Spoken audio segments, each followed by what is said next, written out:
is going on, RotoGrinders? Dean here. Y'all know me as Dean78904 as far as the DFS streets. This is RotoGrinders, rotogrinders.com. But it's not exactly a DFS stream. we're trying out something new. This is Grind the Line. There you go. Welcome to Grind the Line.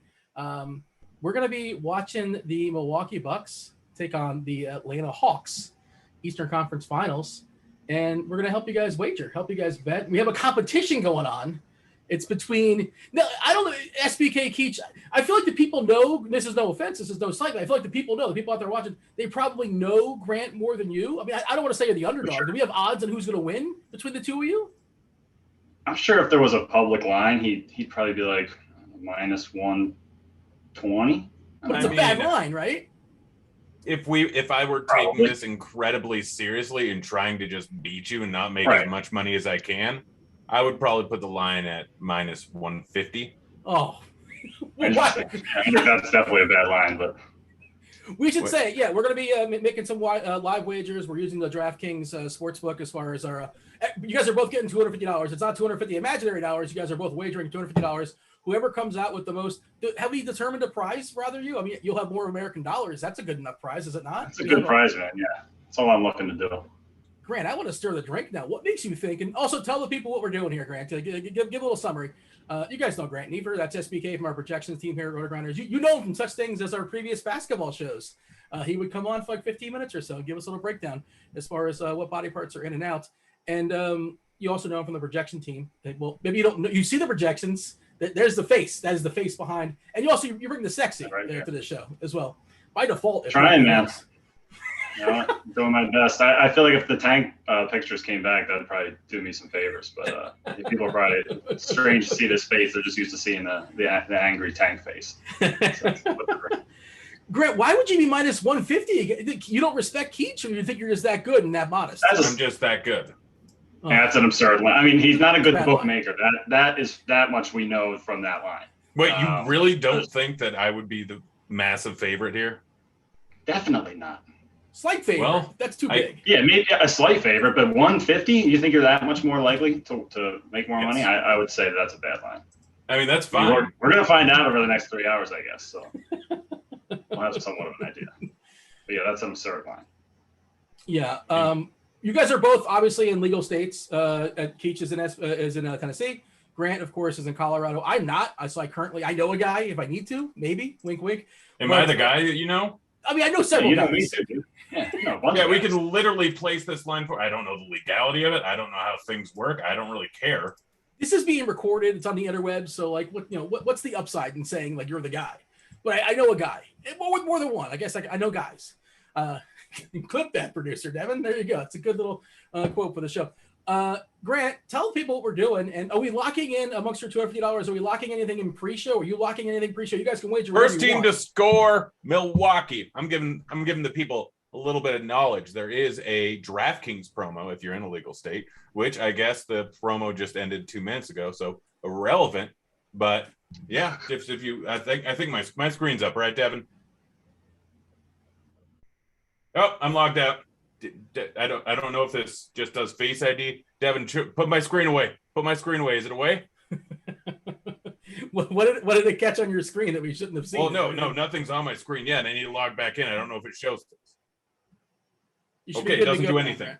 But yeah, there was a nice little promo. Always good to take advantage of these. Boosted to plus 150 odds. First team to score, and I mean, I think the Bucks were at minus 167 as the first team to score. And you just take that, and that's a big number.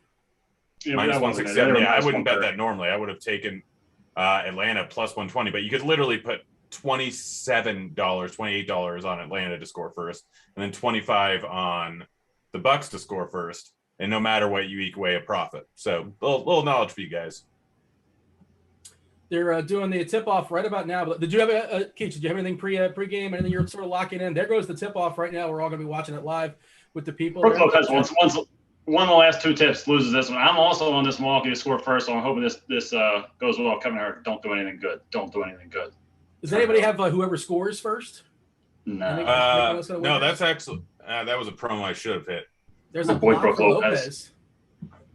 Come on, let's go Milwaukee. I am still Milwaukee -3, so that's my pregame thing, and I've under Drew Holiday. Well done, Grant. We're on the same team for this one. It's a great way to start. I do have Bucks -3, and I have Drew Holiday under 9.5 assists. Yay, I'm winning money. Per 36 minutes with Giannis off and Middleton on. So I like that number. Plus 110 on that under as well. I'm also going to be placing bets on other sites. Okay. I'll let you guys know what I'm doing, but describe that. Listen, we're not locked down. Oh, go ahead. We're not locked down by a sponsor. We can be, we can be kind of free today, I feel like. So I mean, I'm going to be probably placing like thousands of dollars. What you try to set yourself up for the arbitrage, right? Where you basically can't lose. Is that the concept? I mean, that's essentially the concept. So right now, let's look at this. It's plus 185. Okay, 210. That's a bad line. I got the Hawks plus 210 over on PointsBet. Middleton for 3. You just bet them for the game? And I actually got them. Now I got another 100 over on. Oh, son of a biscuit! I need positive money. I lost a lot of money today. What got you? Kikuchi under 5.5 Ks. He was at 0 through 3 innings. Oh. And they let him go 7 for some reason. I don't know. I'm still very angry at it. Against Toronto? Yeah. Grant, what did you just bet? The Hawks plus 210. I didn't money line for the game? Huh? Money line for the game? Yeah. So yeah, I'm on Milwaukee. I guess we'll continue. Like, I guess I'll make that part of my bankroll, but I'm sure. I don't know that I'll do anything super soon, but I imagine by the end of the first quarter, something's gonna another happen. 3 for Milwaukee. That was Holiday, I believe. Milwaukee up 10-2. We got to get a timeout earlier for Atlanta. I think we're about to. Yeah. Yeah, heck of a start. I think Drew Holiday has 8 right now. Yeah, I'm pulling up the box score right now. Looks like Holiday's got 7. Yeah, no surprise. Holiday and Middleton combined for the 10 actual buckets, the 10 points. A couple of boards. PJ Tucker, not a lot of usage there, but he's got a couple boards and an assist as well. Lopez with that rebound, and I believe he has a block too. We did see that. Atlanta, the only one to score is Sweet Lou. Everybody else shut out.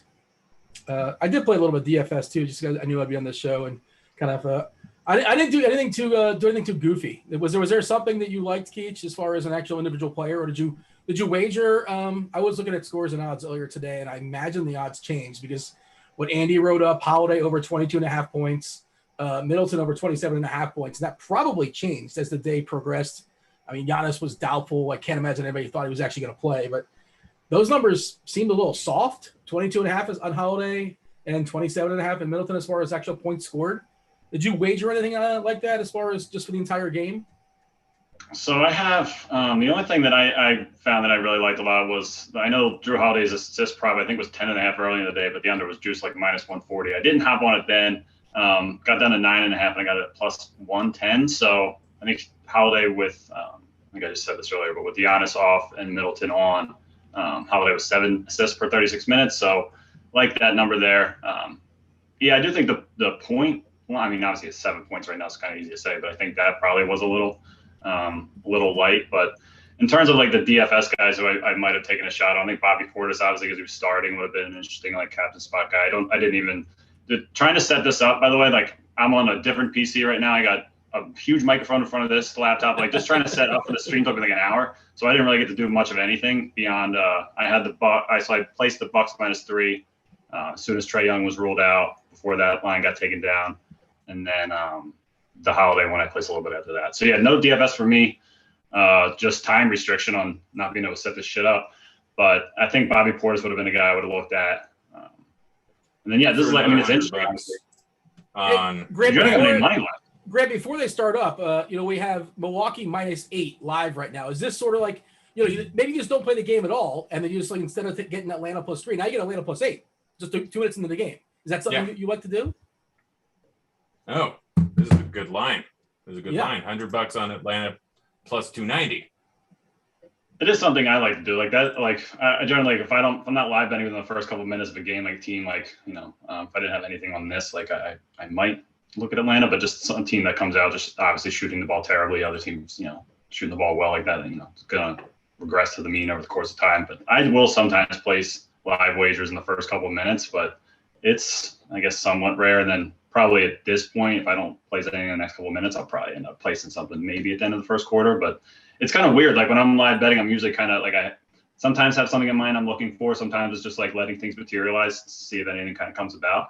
But with like a bankroll kind of limit, like I'm probably going to be firing at some things that might not be plus EV bets, but yeah, we'll see. So it's all kind of just like dictated by flow of the game, injuries, substitution patterns. Something I always try to look at, like, you know, when is like if Giannis was here, like, you know, I would maybe just live bet. Bucks minus 240.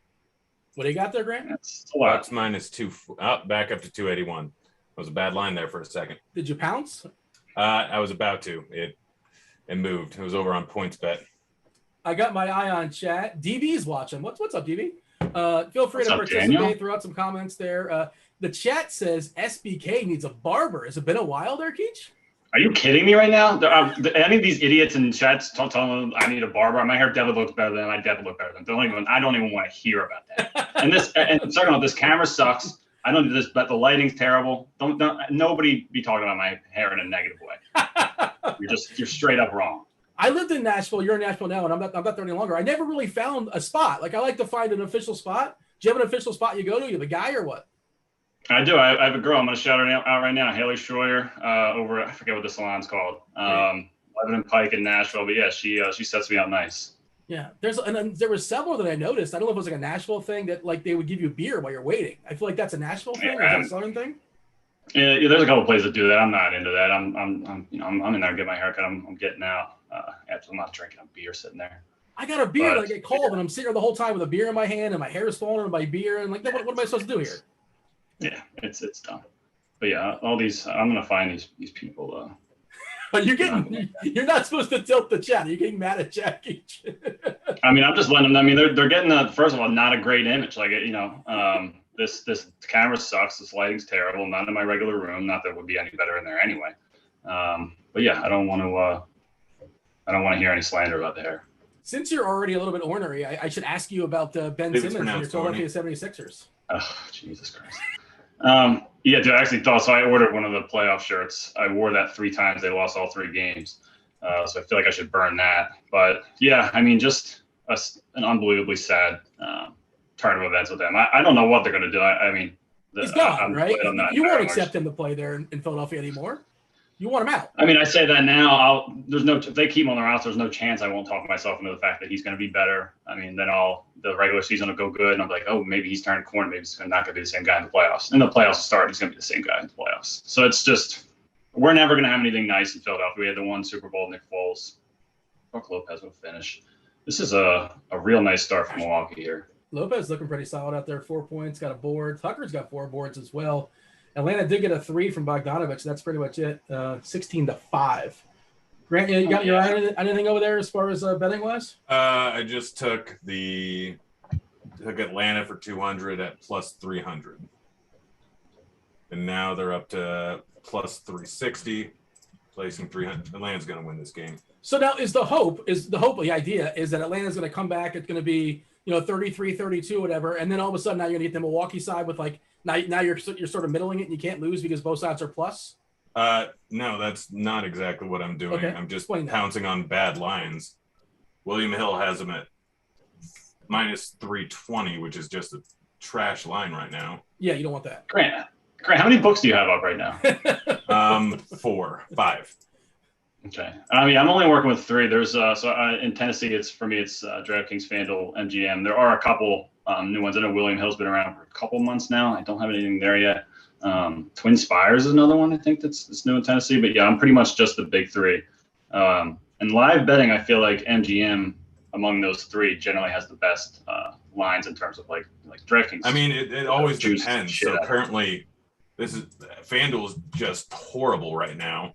It's got horrible meaning what? The lines are bad or what? The line's terrible. I just got Atlanta at plus 385.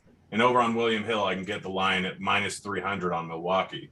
So I just threw 300 over on FanDuel and 900 over on William Hill, and I made like $90 for doing nothing. Pretty much. It's just finding. Attention. So right now, if Atlanta wins, I win $720. If Milwaukee wins, I lose $200. Yeah. Lopez is still crushing out there, by the way.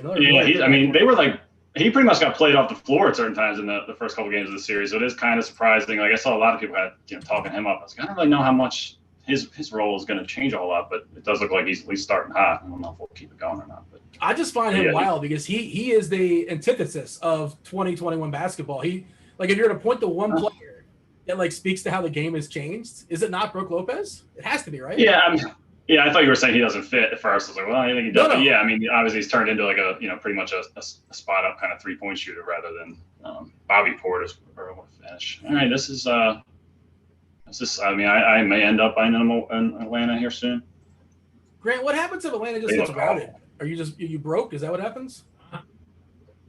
What happens if down $200? If Atlanta just gets routed out the building, then I lose like $600. Not a big deal. Okay.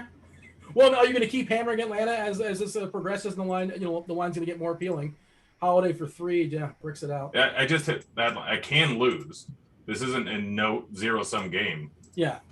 But right now, Atlanta getting routed is not helping me. But I like the line that I have on everything. I now have 1,200 to win 5,500 and 1,400 to win 490. So overall, if that doesn't seem right. That's wrong there. What's that? Sorry, I'm just putting together my spreadsheet. Hey, if you can answer a question on the fly, Dan's asking. It's a good question, actually. I'm curious too, because again, I haven't had a chance to live wager like you guys have. I'm in the wrong state. But Grant, do you ever get limited when you're live betting? Did they ever say yes. you can? Okay, so is there certain books that limit you more? Yeah. So DraftKings, what is that? I haven't even looked down at DraftKings during this. DraftKings generally will. Right now, this live betting is not going well for me, which is entirely fine.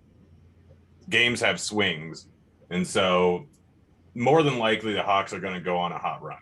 I haven't been paying that much attention to the game, but they will do better. They're shooting terrible right now, and Milwaukee's shooting well. And from what I was seeing while trying to do 6 things at once, Milwaukee's seemed like they were rebounding the ball way better. Milwaukee's the better team. Milwaukee's got 11 boards to 3, and they're out shooting Atlanta 9, not at 14, as opposed to 2 of 11, and Atlanta's just 1 at 6 from 3. So it all kind of spells out disaster for the Hawks so far. Yeah, well, there has been times where, but that won't keep up. Yeah, it won't. There's been times even in recent games where Atlanta has killed Milwaukee on the glass of points. So yeah, that's going to turn around. They got Capella, they got Collins. Plus, as soon as either Drew or Middleton go off the court, I think it's more of a detriment to Milwaukee than it is Atlanta. The rotations, when they come through, I haven't been paying as much attention to rotations recently as I should have. But as soon as Drew or Middleton are off the floor, Milwaukee's at a severe disadvantage. Obviously, Atlanta, not a huge difference between a lot of their starters and a lot of their bench, at least at the guard position without Trae Young in there. And they don't quite have more depth. I don't know. It's tough to explain, but essentially at some point, Atlanta's going to go on a run, and this game will turn into probably an 8-point game, and the money line for the Bucks is going to go to around -380 on certain books.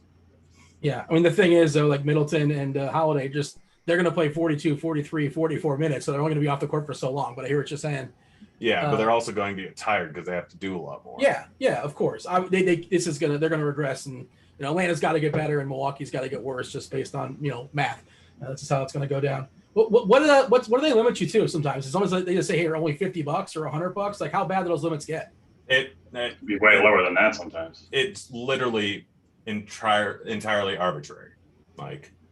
It does seem that way sometimes. Yeah, the other day, I do a lot of pitcher props. Occasionally, MGM will limit me to, I don't know, $50 on a bet, and then I'll do another bet and they'll let me put $550. They don't just arbitrarily limit. So on their boost, for instance, where they know they're going to lose money most likely, they'll limit me to $2.30. DraftKings generally doesn't limit me a ton. They generally keep me at $4.80 to $5.90. Yeah. Depending on the odds, if it's plus 180, they're generally going to limit me to only win a certain amount of money.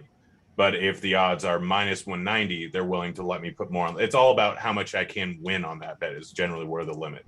They don't limit the amount of money you put on. It's all about how much I can bet, because most of the time they're going to have more money on the plus odds because people don't want to bet a minus 180 favorite. There's a Bogdanovich 3, 22-10, Atlanta coming back. Yeah, and the line's down to minus 500. Yeah, just like that. Is that a Portis 3? And he bricks it out. Just missed it. No, Dean, somehow you're ahead of me now. Did I jump ahead of you? It's fine. I have a big microphone in front of this. It's kind of hard to even pay attention to this game right now with my current setup. Yeah. We tried to time it just right, which we synchronized our TVs on the show. But yeah, we had it. And I'm not sure about yourself. I'm streaming the game, so maybe. Oh wow, look at Lopez getting up. So much of those threes. He can take a 2-pointer as well. I guess you're going to see it now. Lopez has had a dunk off of a holiday. That was a big play. Man, this is not going my way right now. Sorry. That's why I'm kind of I haven't done anything, which I feel like I need to do something, but I'm just kind of stand up pat. I'm good with where I'm at the moment. But I imagine that'll change soon. I'm probably going to throw another 100 on the Hawks plus 720 right now. Well, it's like the Martingale strategy. Eventually you got to hit it, right? No, it's all about if it's a bad line or not. FanDuel has it 200 plus 200 more than other sites right now. So I just got it at 720, which it's the likelihood of the Hawks winning is more than 7-1. How much do you follow when guys go in and guys go out and they say, well, this guy's just went out of the game, so now I'm going to bet that side because I think that this player coming in, for example, Gallinari, Reddish, and Okongwu just came in for Capella, Collins, and Herter. And do you ever look and say, well, that's a bad combination, I'm going to bet the other side, or that's a good combination, I'm going to bet that side? Is that too specific for you, Grant? You know what I'm talking about, right? I do generally do that. I'm not right now. I haven't paid nearly enough attention during the playoffs. And if it was Giannis, it's different. If it's a player. Yeah, well, playoff rotations are different. It's a little bit easier during the regular season because you have fairly consistent rotations. So, yeah, man. What is Atlanta shooting right idea? now? Yeah, I think that you made a good point. It is more predictable in the regular season usually. I guess sometimes you kind of have an idea, especially with stars. That's generally when I'm looking at that. It's when do the stars come in and come out? So those guys, they're going to play a lot in the playoffs. But generally, it's more predicated on that. I won't usually be able to look at a 5-man combination, I want to try to take advantage of that. It's generally just predicated on when does the superstar go out and when does he come back in? The Sixers, when I live bet them, it's when Embiid goes out, I'm not maybe think about the other side, even though I don't like betting the other side of the Sixers games. But when Embiid comes back, that's generally when I'm looking to hop on that. They always seem to give up big leads. I'm sure you noticed this too. Yeah, when Embiid's off the floor, it's just how much can they are they going to bleed out, or is it just going to be a couple scrapes and they'll be all right? But doing right. Grant, you kind of cut in and cut out for me. I couldn't hear what you said. What shooting percentage do you think the Hawks are at right now? 20. Close. 18. 23. Wow. They're 3 for 16, while the Bucks are 12 for 19. Yeah, that's not good. Milwaukee just made their first subs, Connaughton and Forbes in, Portis out, as well as PJ Tucker. How many shots did PJ Tucker take, Grant? It doesn't matter. PJ Tucker's just clearly the greatest. Also, PJ Tucker has 5 boards already. He's got a sweet shoe collection. He's in the shoes. All right. We have we're getting to it's 28-10 as of right now. I got 3 minutes and 30 seconds left in the first quarter. Did that get placed? Yeah, man. This is not going well.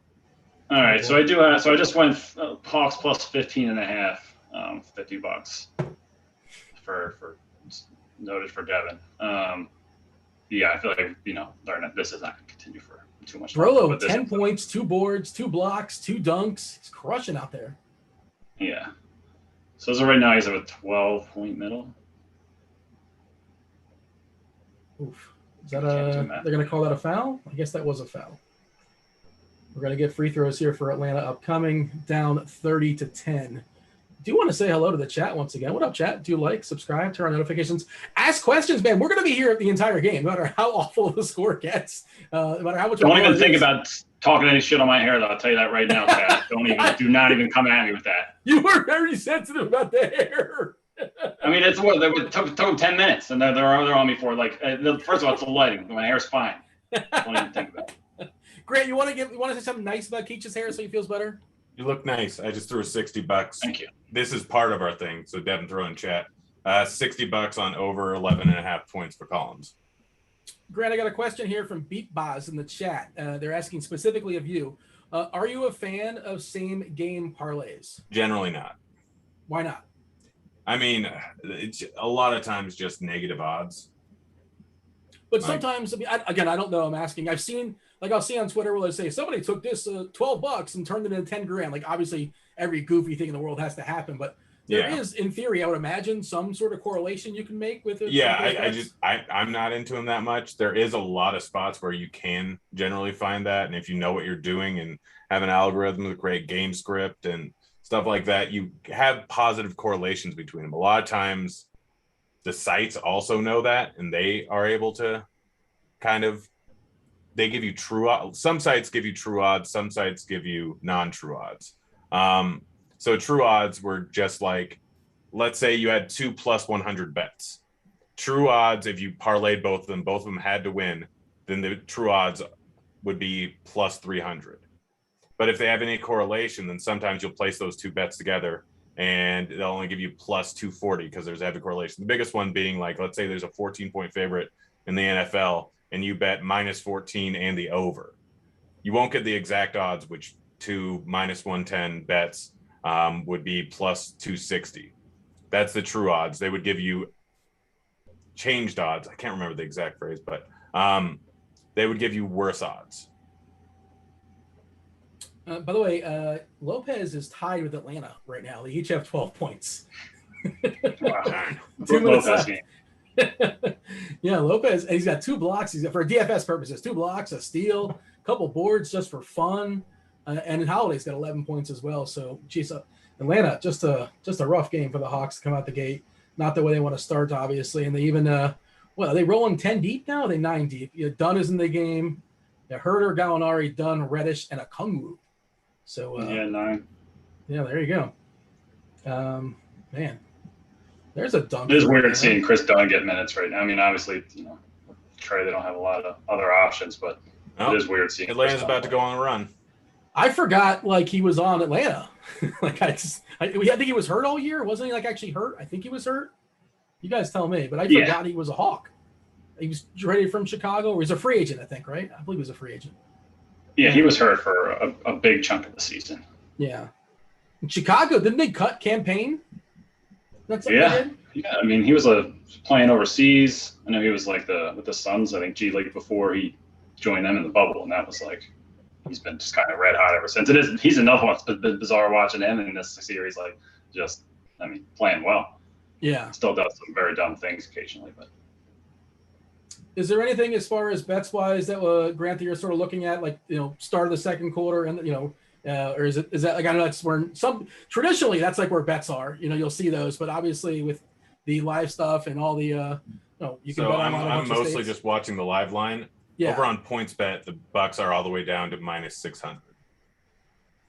Wow. Yeah, so I knew that there would be that's why I kept betting. I knew it was not good odds. I mean, granted, things just kept going worse and worse to me.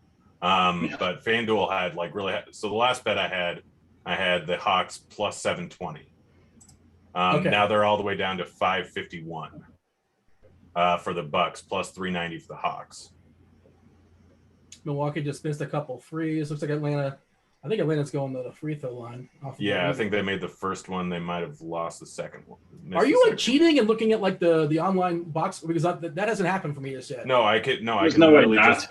You can look at my screen share. I'm looking at the lines, and as soon as something changes, they made the second one. As soon as something changes, that generally means money came in with guys that have less of a delay than we do. So when money comes in, that generally means there was a specific event that's going to change the odds, right? So I know that as soon as Milwaukee goes up an extra minus 100, that means they likely just made a 2. If they go up 150, that likely means they made a 3. Hey, it's easier for me. I just see the score on the screen. It's much easier for me. The score doesn't always update in real time. Like it's still, there's a very slight delay. So you'll notice no score change, but then boom, it'll go up to 38, or there was a turnover. Connaughton with a layup to the bucket, 34-19, 40 seconds to go. Atlanta with the ball. I know this isn't a baseball stream, but can we acknowledge Jacob deGrom? Jacob deGrom, he gave a 3-run homer. No, he gave 3 runs the first inning, including a 2-run homer. He's now thrown. Oh no! I rostered deGrom. He's thrown 68 pitches. It's the top of the 6th. He's thrown 5 innings. He's gotten 15 outs, 68 pitches, 3 earned runs the first inning, 12 strikeouts. Dude's ridiculous. It's just insane. I think he recovered. He's so much better than the second best person. Like, in what field do you see that? Like, how is 1 so much better than 2? I saw stat last night that you had that multiple times during baseball. Babe Ruth was astronomically better than everyone else. Well, he hit 23 home runs, or he hit half the home runs in the league one year, right? Yeah. The fences were all goofy. Yeah. Then you had Barry Bonds, who had a 40% higher OPS than his 2001 or 2002 season is completely insane. Well, arguably, I think his 2003 season it was, where he only hit 43 home runs, but he had a 680 on base percentage.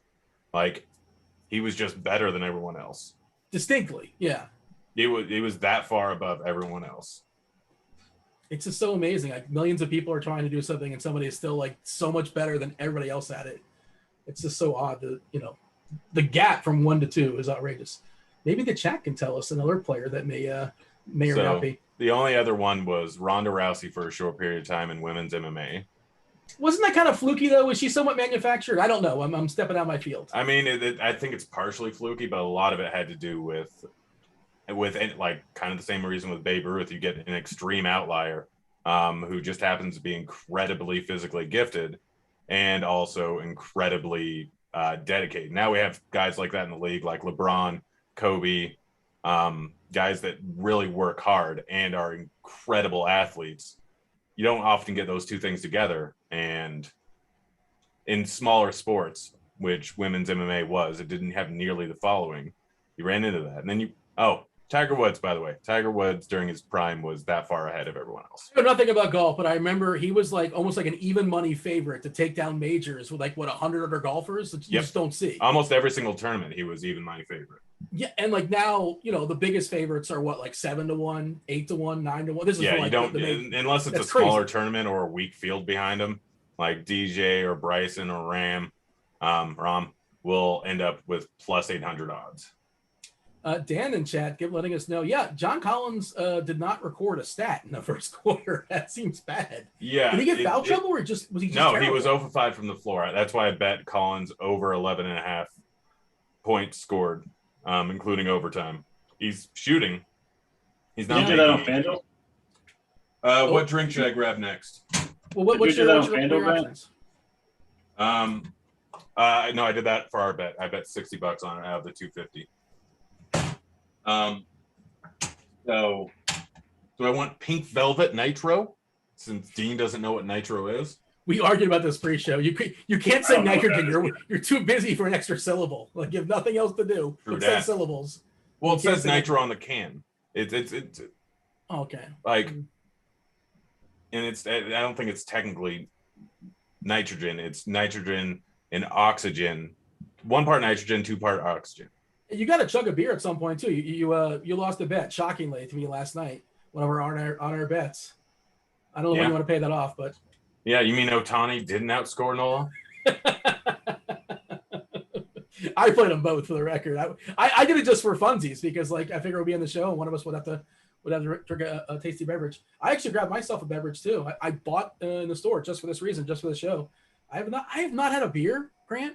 Oh, Yingling. There you go, Dean. Not just any old Yingling. This is the black and tan. Come on. Oh, I know you love the black and tan. Beautiful. I do. Yeah. It's probably my favorite traditional, I don't know. I was gonna say widespread beer, I guess we can say. Yeah, like a national beer. It's a Pennsylvania beer. Yeah. I think it's yeah. Well, you're from Pennsylvania. We're world's oldest brewery, right? In England. Yeah. Devin, I'm betting $50 on the over of 115.5. It's not that on DraftKings. I'm using another site. I figure that will be allowed for the bet. Yeah, I actually bet. I was using MGM for my Hawks bet as well. The real problem is sites like MGM. Sometimes MGM specifically takes a long time to actually post live bets.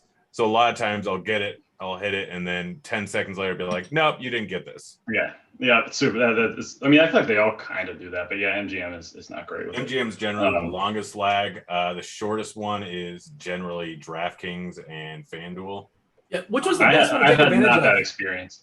Grant, like when somebody's scratched, like say somebody's out and like, for DFS purposes, we have one sort of scenario for like gambling purposes, as player prop purposes, especially for basketball, when somebody's in their minutes jump from 20 to 35 or something like that.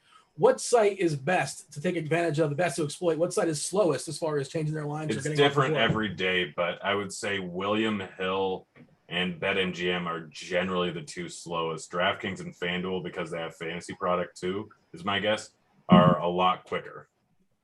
I haven't had that experience either. So FanDuel is definitely the fastest, at least in Tennessee. That's like pretty much 95% of my betting is like, finding news and then trying to get it before the book takes it down. FanDuel, I'm almost never able to poach them. DraftKings, I'm able to poach a lot, which I think is probably part of the reason why it's sometimes hard to bet there. And MGM is the slowest, I think. But DraftKings is notably slower for me than FanDuel is for sure. All right, give me a summary. Where are we at? Grant, summarize your bets. If you guys are just joining you want me to start? Because mine has I have pretty much nothing. Mine are Hawks plus 15.5, minus 110, $50. And then I have Milwaukee minus 350. And I guess we'll include that Drew Holiday minus or under 9.5 assists at plus 110. Yeah. That's what I have so far. They each started with 250. We're going to see who takes out more, who wins more, who collects more money, obviously. Grant, what are your bets? Is all 250 of yours in play, Grant? No. So the bets that are actually part of the competition are $60 on Collins over 11.5 points, and then the over 215.5 both at one at minus 106, and the 215.5 is at minus 110. You said 115.5 because I was confused. I was like, what is he even talking about? That makes sense. Yeah, that was I just didn't bet it on DraftKings. I bet it over on MGM because it was a bad line. Yeah. Did Middleton get like a 30-second breather? Is that what happened? I think he's already back in the game. He's got 11 minutes and 49 seconds played with 11 minutes to go in the second quarter. So I guess he stepped out for about a half a minute or so. Update on Jacob deGrom. The people want to know. 2 more strikeouts. He's at 14 strikeouts. Swanson made contact, but he flew out. But he can't. He doesn't have the will to win. He's down 3-1. But that's just oh gosh, insane. I just got. I'll put it into chat. What'd you do? What FanDuel just sent me. What'd they do? What'd they send you? It's been a while you? since I've had one of these. Reality check. You've wagered $1,200 in the last 32 minutes. This alert is to help you play responsibly. You can even do more to manage your play by editing the alert and setting limits. Well, how long does it take that to trigger? It's like a half an hour? It's just, I haven't live bet in a while. I used to get these all the time. Yeah, I feel like I do get them a lot. Since I'm lingering on those books sometimes. Reddish with the steal and the layup. Sweet Lou's yeah, I'm waiting for this line this Bucks line to go down to minus 500. But honestly, I think the Hawks have a decent chance of winning this game. Okay. Jeff Teague should not be playing minutes. Yeah, Jeff Teague is good for him. He's getting some runs still. But I'm gonna. What are you doing, Grant? For our competition, $50 on the Hawks to win at plus 500. Throw that in the chat, Devin. Capella just threw it down, and they're down only 12 now, 40-28. 10 minutes to go, still in the second quarter. Let's see. Yeah, do you want to see what? Yeah, the chat's saying I'm drinking a beer. Yeah, I was saying before I didn't really finish my thought, but this is my first beer, probably 16 months, 17 months. I think the last time was when you chugged a beer on camera. Yeah, that's probably the last time I had a beverage. Yeah, I just. Oh wait, no. Wait, is that true? I had one. No, with you. I'm lying. I was out in Vegas last month. Totally lying. With me. Yeah, that was so memorable. Obviously. I mean, I was with other people too. You snubbed me one night. Keach, he had like the wine and dine at like Emerald Lagasse's like restaurant or something like that. What are the big names? What are the big? Oh yeah, Gordon Ramsay's. Yeah, Gordon Ramsay. Whatever. What are those TV guys? And Grant, he said, like, you know what? He gave me the snub. He didn't want me. You know, he had. I had a date. Oh, in Vegas. I mean, well, not I'm that dating kind of lady someone. friend. She was there. Oh, okay. Well, so yeah. How did he stiff you? He just didn't want you there. Just blew me up. Yeah. Which no, I'm just giving him a hard time. Obviously, it's I understandable. didn't think you could afford a $500 meal. Well, is that how much it was? Yeah. Well, yours was free, right? Oh no, I mean it was $800, but I had $300 in free credits. Oh, how was it an $800 meal? What'd you have? The steak and the lobster? The full tasting menu. I think it was beef Wellington. Sure. How long have you been dating this girl, Grant? Huh? How long you guys been dating? But this is like how long had you been dating at the time of that dinner? I don't know, 10 months. Oh, okay. All right. I thought this might be somebody new. You're like, but she's worth the $800 meal. Is that what you're trying to figure out? Yeah. I think that's you're doing I mean, no, I just was curious. Like, is this a new girl? You're like trying to like probably not a bad move. No, we were just in Vegas, and I had $300 to use, and then we went there. I'm like, well, I'll probably just spend like $400 there. And I saw the tasting menu for like $200. I'm like, all right, I really want all those things. We're getting that. And then it turned into, well, if I'm getting this nice of a meal, I'm gonna order like 5 bottles of wine. How does she like your hair? Does she like the way it's going? Because we saw it the other day, Sans hat, and it was just out of control. I loved it. There, what, Keats? I mean, look, we can't say anything. You can make fun of your hair and my hair, I suppose. Your hair not so much, fine, pure, but we can't make fun of that hair, can we? Gosh. No, I mean it is phenomenal. You do look. That's a great look, man. Thank you, sir. When was the last time you washed it? I don't know, a few days ago. Well, we're talking about. I mean, I'm a once a week hair washer. I don't use conditioner. That's no conditioner. I condition fairly often. I don't use shampoo a ton. Just doesn't work out great for me. Even though I don't know what conditioner does. Huh? I don't know what conditioner does. So shampoo, your hair creates natural oils. Like a lot of people believe in never using shampoo, but your hair creates natural oils, your scalp creates natural oils, whatever it is. And basically, like a lot of that's needed for your hair. And so like when you get a little bit of oil in there, like you probably have some in your hair right now. No, I do. I mean, that's natural though. You gotta let that ride. But what conditioner does is it kind of like puts those natural oils. Like you'll see a lot of conditioner with avocado oil or olive oil or lavender oil or any of those oils because it's supposed to add it back in. It's kind of like the same concept as gel. You're adding something in so it's just not all frizzy and everything. Interesting. Grant, does Keats know about your collection? I don't think so. I had to pack up half of it. I have to toss half of it now. Oh no! Tell the people. You collection of what? Before, I believe. Huh? Collection of what? Shampoo, conditioner, lotion, body wash, soap. Like travel bottles or something? Yeah. Oh yeah, nice. I'm not gonna knock that. That's kind of cool. I went through my hotel key collection / my hotel key / player's card collection. I think I was up to like 500. It's like this. They gave Drew Holiday an assist for that. Oh my god. Well, Tucker. On that miss, they gave him an assist. That was a rebound. No, I said it. I hope so. It should be. I didn't. My microphone. I think it was an air ball. It's like a rebound. I imagine that's what it was. Yeah, that's what it looked like to me. But I'm like, if they give him a little home cooking here, give him that assist, I'm going to be not happy about that. Back up to 18, by the way. Middleton to the hole. They're up 48-30, 7 and change left in the second. Yeah. And then there's a turnover. Looks like Tucker's got it. Threw it back away for Herter. Not doing the play. By the way, Atlanta's still only shooting 28% from the field. Yeesh. Milwaukee down to 58.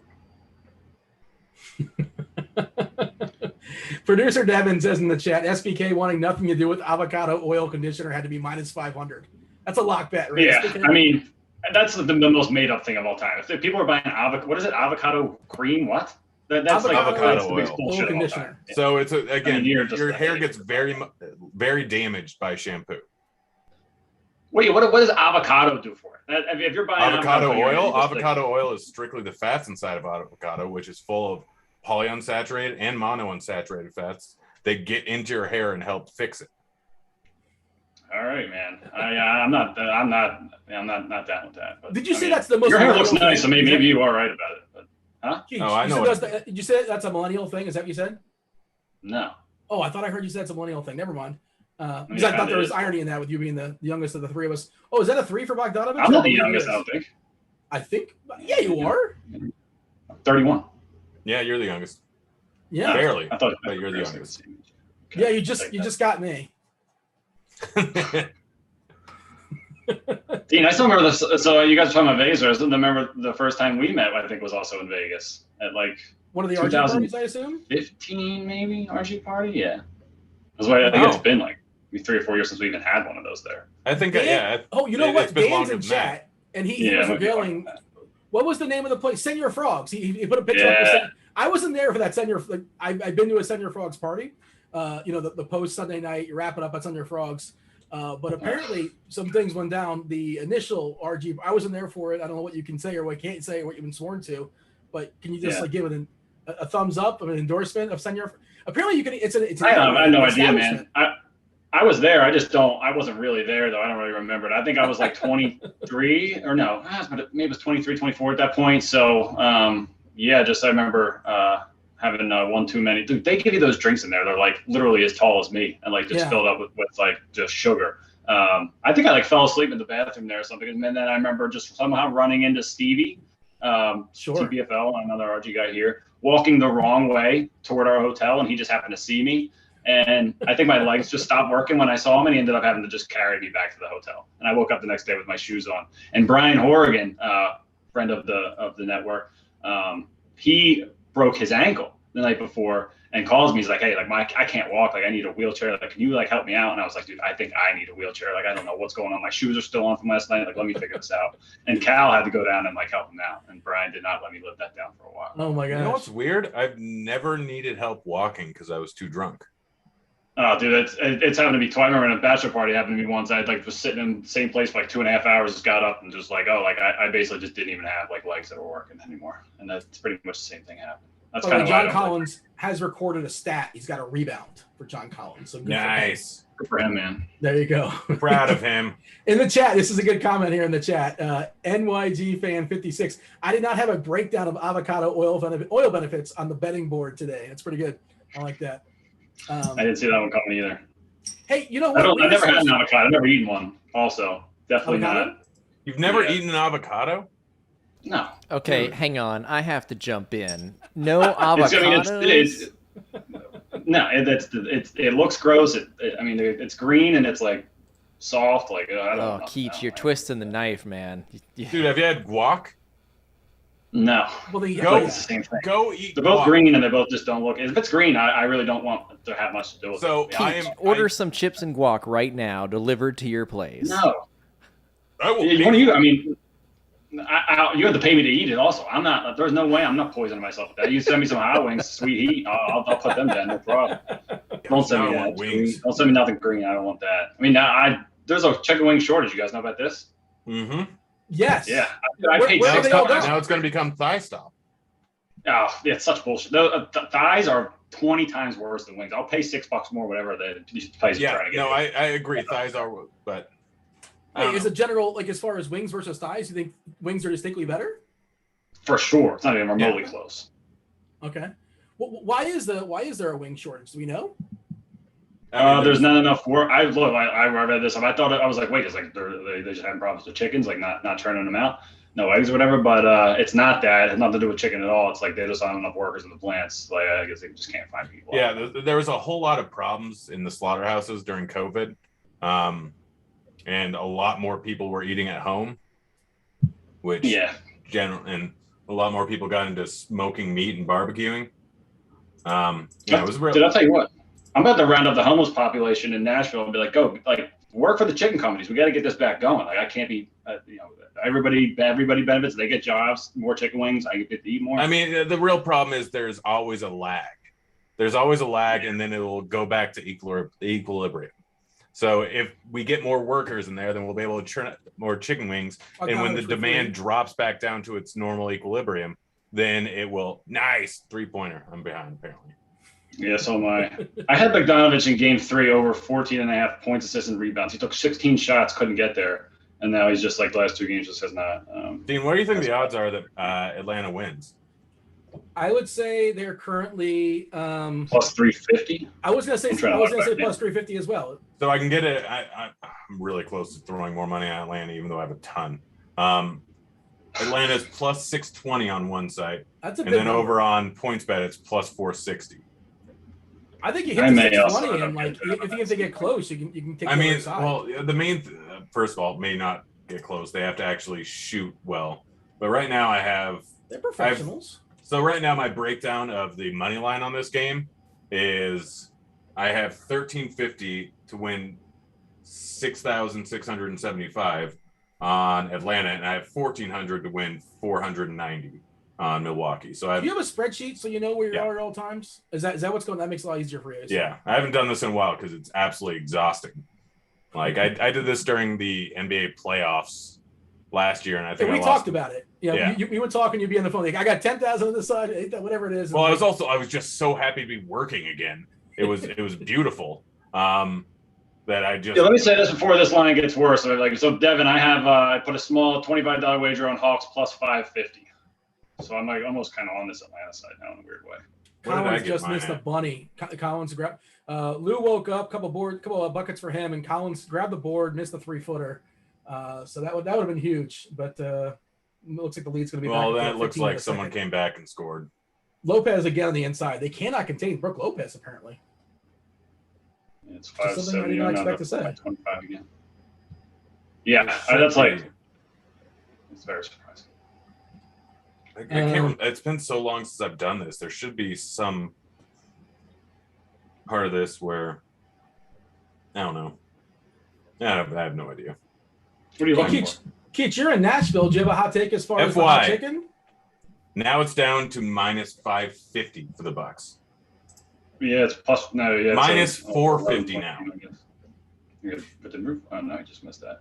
Do I have a take on hot chicken? Yeah, like what's this is like is Hattie B's bad or is there one that's significantly better than the other or what? One thing I will say for Hattie B's, maybe the most travel friendly chicken and fries I've ever had. Like like you get fries that like travel anywhere, they're just gonna be dog shit in like I don't know 5 minutes. Like they don't go, they don't travel at all. Obviously, yeah, it's like the same day, like 5 minutes later. You know what? A good way to fix that. Pop in the air fryer in 5 minutes. I was going to say an air fryer. I don't have an air fryer. I need to get an air fryer, but I don't. It's like $80, man. Yeah, I mean, everybody keeps telling me I need to have it. That's why I'm just like, I don't like. Do I need to have it? I have so much random cooking shit. True Holiday, what a steal. Yeah, that's nice. But yeah, Hattie B's travel's awesome. I think that's good stuff. Prince is very good. Party Foul, I'm kind of like I'm souring on a little bit. Didn't Prince's burn down? Did one of them burn down when I was there? Probably. I don't know. It's kind of crazy shit going on over there. So there. What's that? DB had a question in chat. Why am I doing money line bets and no spread bets? I'm an accountant and I need. Oh gosh. Bet minus 460 for the Bucks. I'm putting 500. It moved. We got Holiday at the line right now, 54-43. I'm not sure what this first. I think they got the rebound. Gosh darn it. But I do the money line because it's easier for me to track and count mind in me. But essentially, like I have a spreadsheet right now, and essentially I have the Hawks at plus 400. Lines are dropping. The Hawks at plus 400, the Bucks at minus 200, but I have significantly less money on the Bucks. Grant, how is your phone dying and plugged in? No idea. Oh gosh, it's progressively going more and more toward dying. I like when Devin something egregious. Grant's phone's dying even though it's plugged in. SBK's never tried guac before. I like when the voice of Devin just kind of jumps in out of nowhere. All right, I just threw 800 on the Bucks minus 400. Oh, they just made Atlanta just made a 3. It's now 55-46 Milwaukee.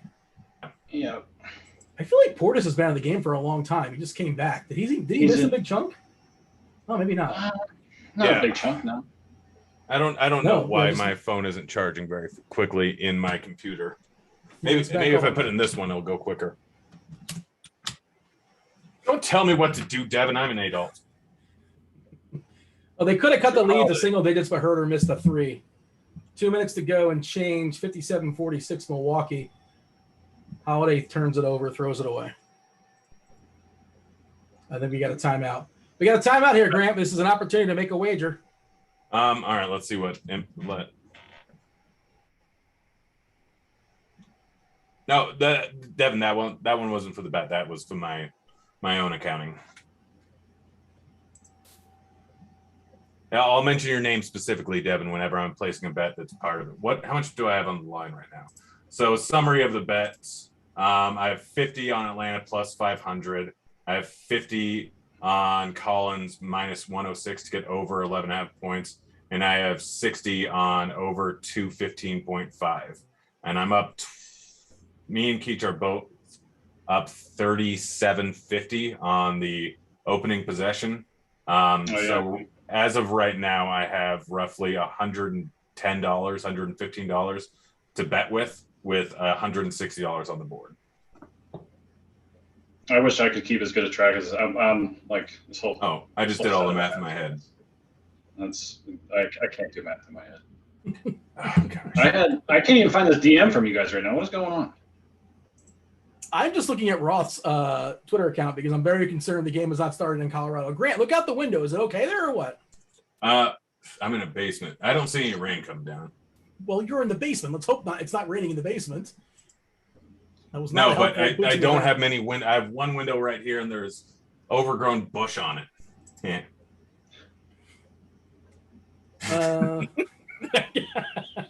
What is wrong with us?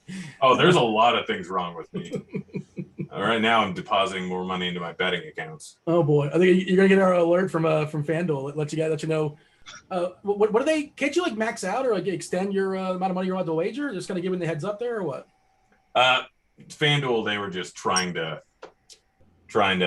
what's it called? Scare you. Well, they're trying to cover their tuchus. Yeah. Which I understand. I think that's a good thing. That may not have been processed and must be complete. Oh, something good just happened in baseball. I think, for me at least. I just jumped up. I didn't play too much. Oh, Brantley is homer. There it is. The Brantley homer. You guys stacked Houston tonight. What's the Cincinnati score right now? I guess I can check. They are in a weather issue, but I think they're coming back. I believe that's what I just saw because there's multiple weather issues apparently. Give me a second to find it. I know obviously we're talking basketball here. They're currently in a timeout. Brantley, Altuve, and Jordan all homer tonight for Houston for what it's worth. The Dodgers and Washington are in I think I saw a tornado warning there if I'm not mistaken. And Cincinnati just said they're coming back, I believe, shortly. So that should not be an issue. But maybe it'll hurt if you started like Castillo at pitcher. And the game hasn't started in Colorado, which is my concern. That's why I was asking. Yeah, no, that's fair.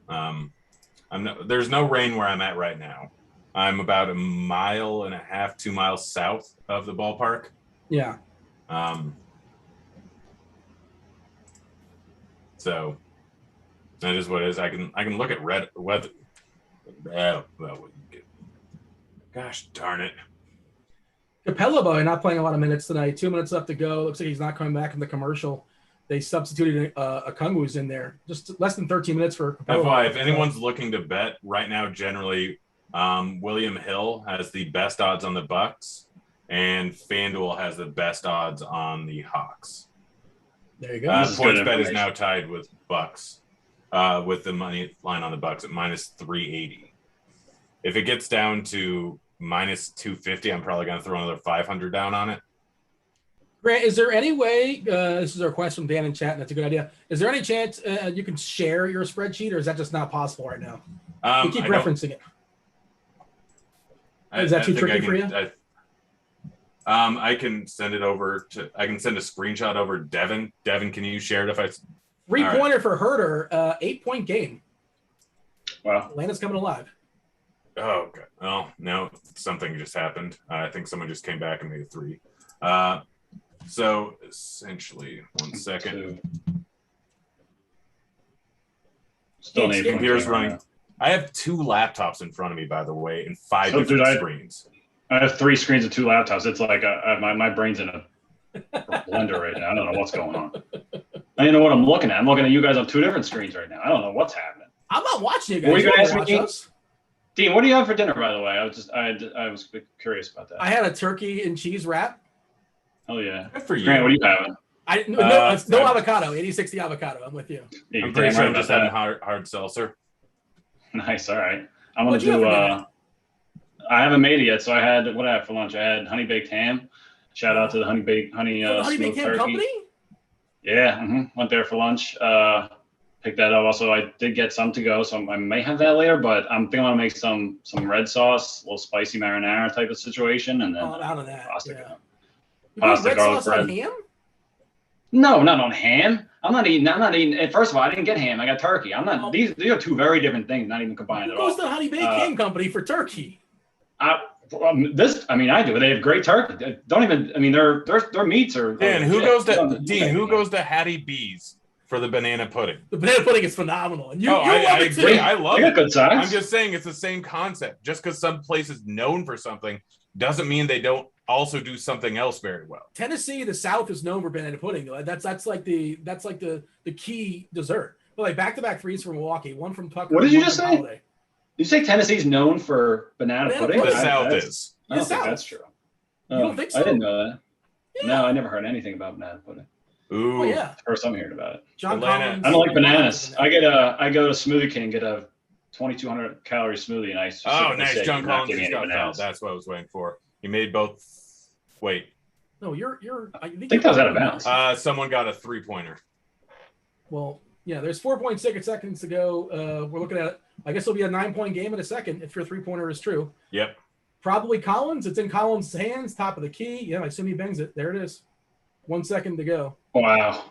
All said and done, they're down 9 for the.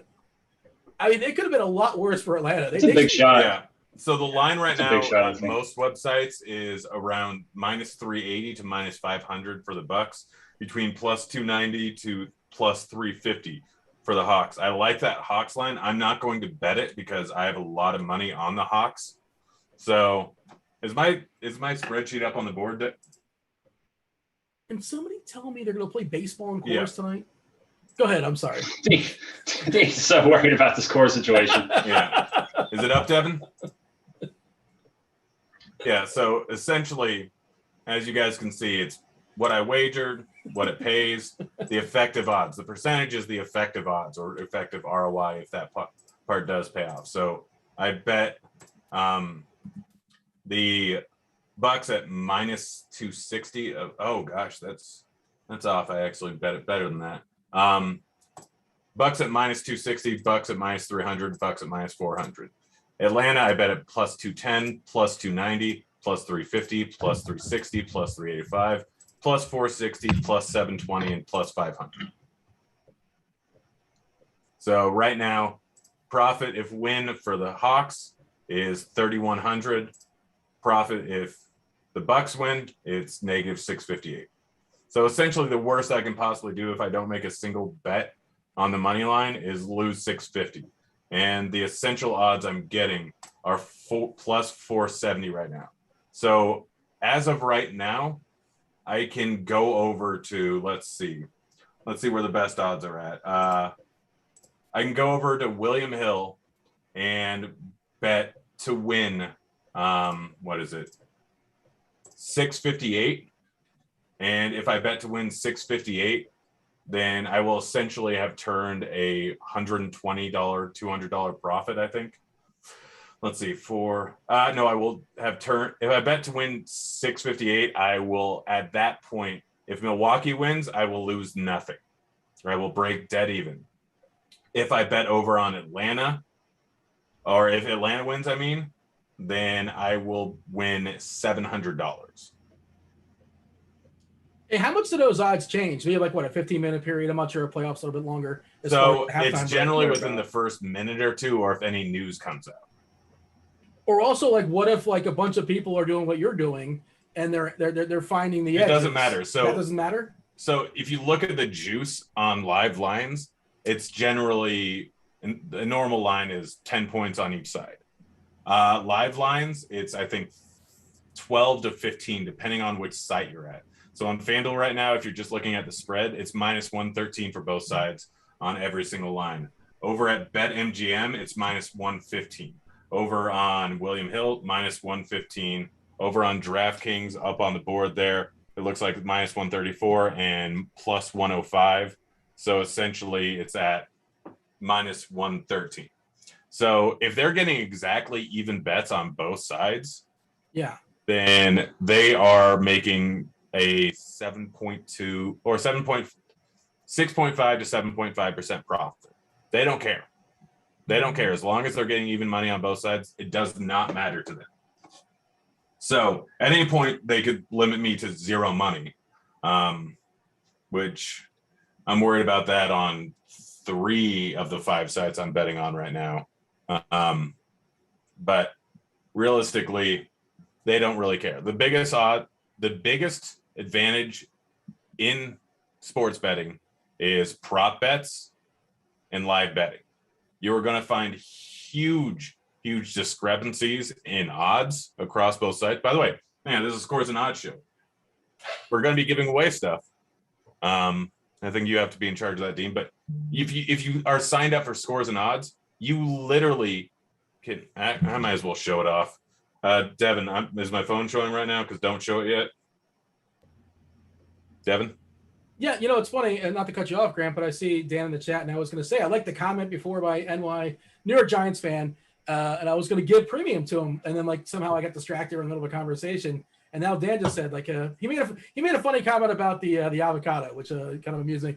Well, let's go ahead and hook him up with. I'm not sure if it's going to be Scores and Odds for a week or RotoGrinders for a week or maybe Dealer's Choice. Devin, let him choose, I suppose. Yeah, sure, why not? Yeah, so you can show my screen now, Devin. Jump in there, Grant. Finish your thought. I didn't mean to cut you off, but I want to go ahead and throw it out because you were saying. Is my screen on there, Devin? All right, so you can literally see. This is a bad example because Will Smith is only on the board at William Hill at the moment because the game's delayed. But earlier on in the day, it'll literally tell you exactly what the odds are on every single site, every single one of them that it's available. You can check that. So if you're going to place a bet, Will Smith, home runs, check, and you can see the odds on everything. We might be able to, since the game's late, Merrill Kelly, that game hasn't started yet. Perfect. So right here, Merrill Kelly, this is actually a lot more condensed than it normally is, but you get between plus 120 over on William Hill or plus 125 over on DraftKings.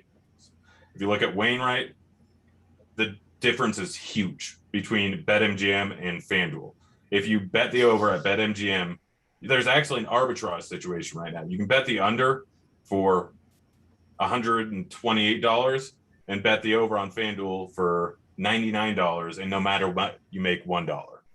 I know that's not really a sexy thing to do, but time is money, Grant. Just it's a good example, though. I mean, DB, am I allowed to? Well, whatever. So certain promotions or deposit bonuses. Let's say you sign up for BetMGM right now, you get a $500 deposit bonus. You can go throw $1,000 on the under on Wainwright and go throw $720, I believe, on the over on FanDuel. You've played through your deposit bonus and it'll pay off. We got we're blessed in the chat right now by the way. Chief Justice has stopped by to say hello. Will, you guys might remember from such things as the show earlier today. We talked about some baseball. Good time. You just bet Kevin Herter over 9.5 points, Keach? I did. I was waiting for a chance to say that. I threw it in the chat, but yeah. So 50 on. Oh, I should have put that amount. But that 50 on Herter over 9.5 minus 115. I'm waiting for this Bucks line to drop down, and it's just not. Too many people think that the Bucks are going to win. If you're over on FanDuel, if you have a FanDuel, bet the Hawks plus 375. It's a great line right now, and it's largely the reason why I'm not hedging out any of my bets, mostly because the most I can lose is 650. But right now, I essentially have the Hawks at plus 470. 475. That's pretty good. I think that's pretty good, all things considered, right? Yeah. So literally, if I'm betting right now 658 to win 31.25 between all my bets if you average them out. Because if I lose 658 over on the Bucks. If I win 31.25 over on Atlanta. Over on Scores and Odds earlier today, Andy wrote up Holiday over 22.5 points, Middleton over 27.5 points. Middleton won. Maybe he'll get there. Maybe he won't. So currently at 13. Holiday currently at 15. You got to feel good, right, Keith? You got to feel like, you never know. You got to for Andy, you got to feel terrible for me with under 9.5 assists for Holiday, who has 8 at halftime. The Brook Lopez and Bobby Portis just finishing every single opportunity they're getting has been awful for that bet. Generous scorekeeper. If you bet your props to stay, and it was all because of one pitch that probably should not have been called a strike. They gave Kikuchi 6 strikeouts instead of 5, which, well, we can look at my bets. Over here on the Scores and Odds app, I had Kikuchi under 5.5 strikeouts at -120 and Kikuchi under 5.5 strikeouts parlayed with Bubik under 4.5, which easily hit. But yeah, Kikuchi had 0 strikeouts through 3 innings. And they just kept him in the game, which I'm not surprised by. But yeah, he was pitching well. Yeah, that was like several grand swing for me. Which 1 strikeout difference, right? It was at 6, and the total was 5.5. It was at 6. He was through 6 1/3 innings at 4. Oh. And he struck out the last 2 batters, and he did it in like fairly efficient because he was going to get yanked at 100 strikes or 100 pitches anyway. So that bat before, if the called strike would not have been a called strike, which it was close, like it was right on the line, depending on the umpire, which I think it was a hitter umpire for that game. It probably shouldn't have been called, and watching it probably shouldn't have been called. Is that the craziest sweat, Grant? Like, is that the one that's like, when you have like 1 strikeout, it's like a 2-2 count? Like, what's a bigger sweat than that? Like, it's this at bat, and it's this at bat only. The pitcher's going to be batting next inning. When you're getting an 18% K rate pitcher with one inning left to go at like the middle of the order, and so on average he's going to get 1 strikeout during that inning, but it's like at that point it's like 60% chance you're going to lose, 40% chance you're going to win. And so just watching that and watching every single at bat, and when it gets to like, if it starts off ball, like great, just hope for another ball, or you're watching. If you're watching the game, like it's more interesting. But if you have multiple bets going on at once and you're just watching the dots on MLB.com, then you're just hoping to see blue. Like you don't care about anything but seeing blue or green. If you see red, you're like, was that foul or a called strike? And then once it gets to 2 strike count, you're like, come on, just red, please be foul. Yes, it's a foul. Grant, I got the package. If you want my code, I'm happy to share it with you. Your package? Well, I'm happy to share the MLB package. I suppose I should have been more specific. If you want to get all technical on me, the MLB package. Oh, you can log in, and if you don't want to watch if you're cool watching the dots, then watch the dots. Enjoy yourself.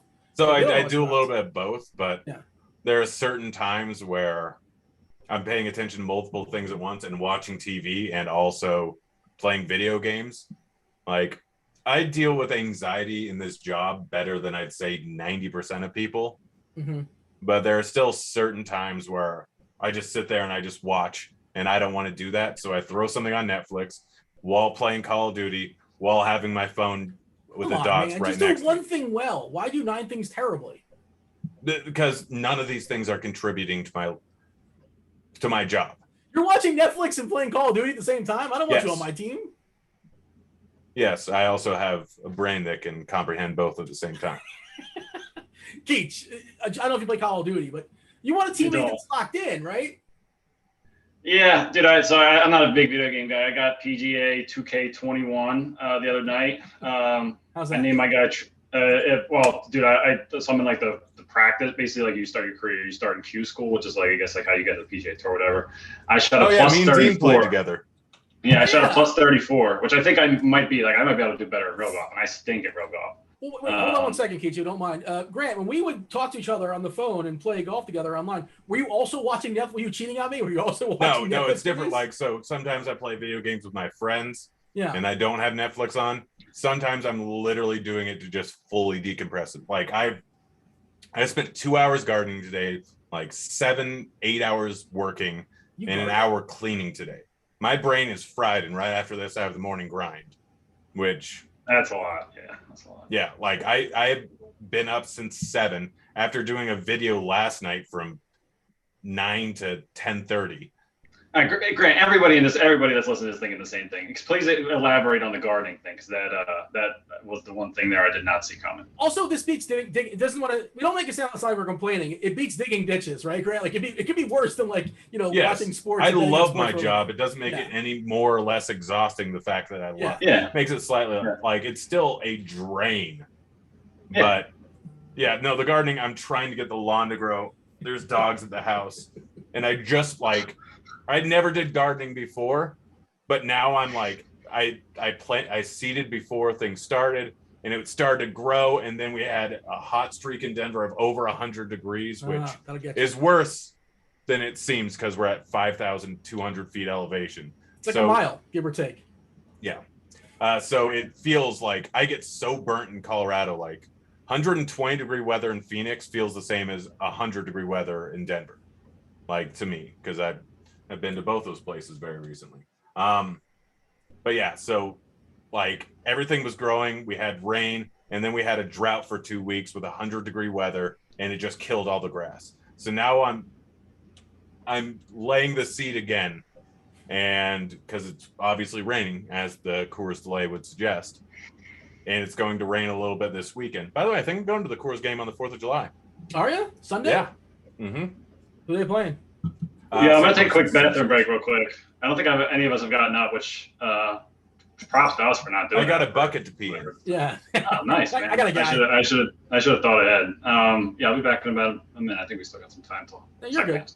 Grant, do you happen to see, I have the DK Sportsbook pulled up right now. I'm looking at the halftime stuff, and I see in the chat they're asking about any good lines that we're looking at as far as halftime. Is there anything that's kind of jumping out to you? I know you kind of ran them down before, but things change. I already told you, FanDuel at plus 375 for the Hawks is one of the best lines out there. By the way, my over of 215.5 is looking pretty good considering the over is at 226 on most sites. 270. Only one player prop is all they're offering. Middleton over 26.5. That's it. Did they normally have more than that? That seems weak. I mean, they normally do. I think it's because they got too much action on something.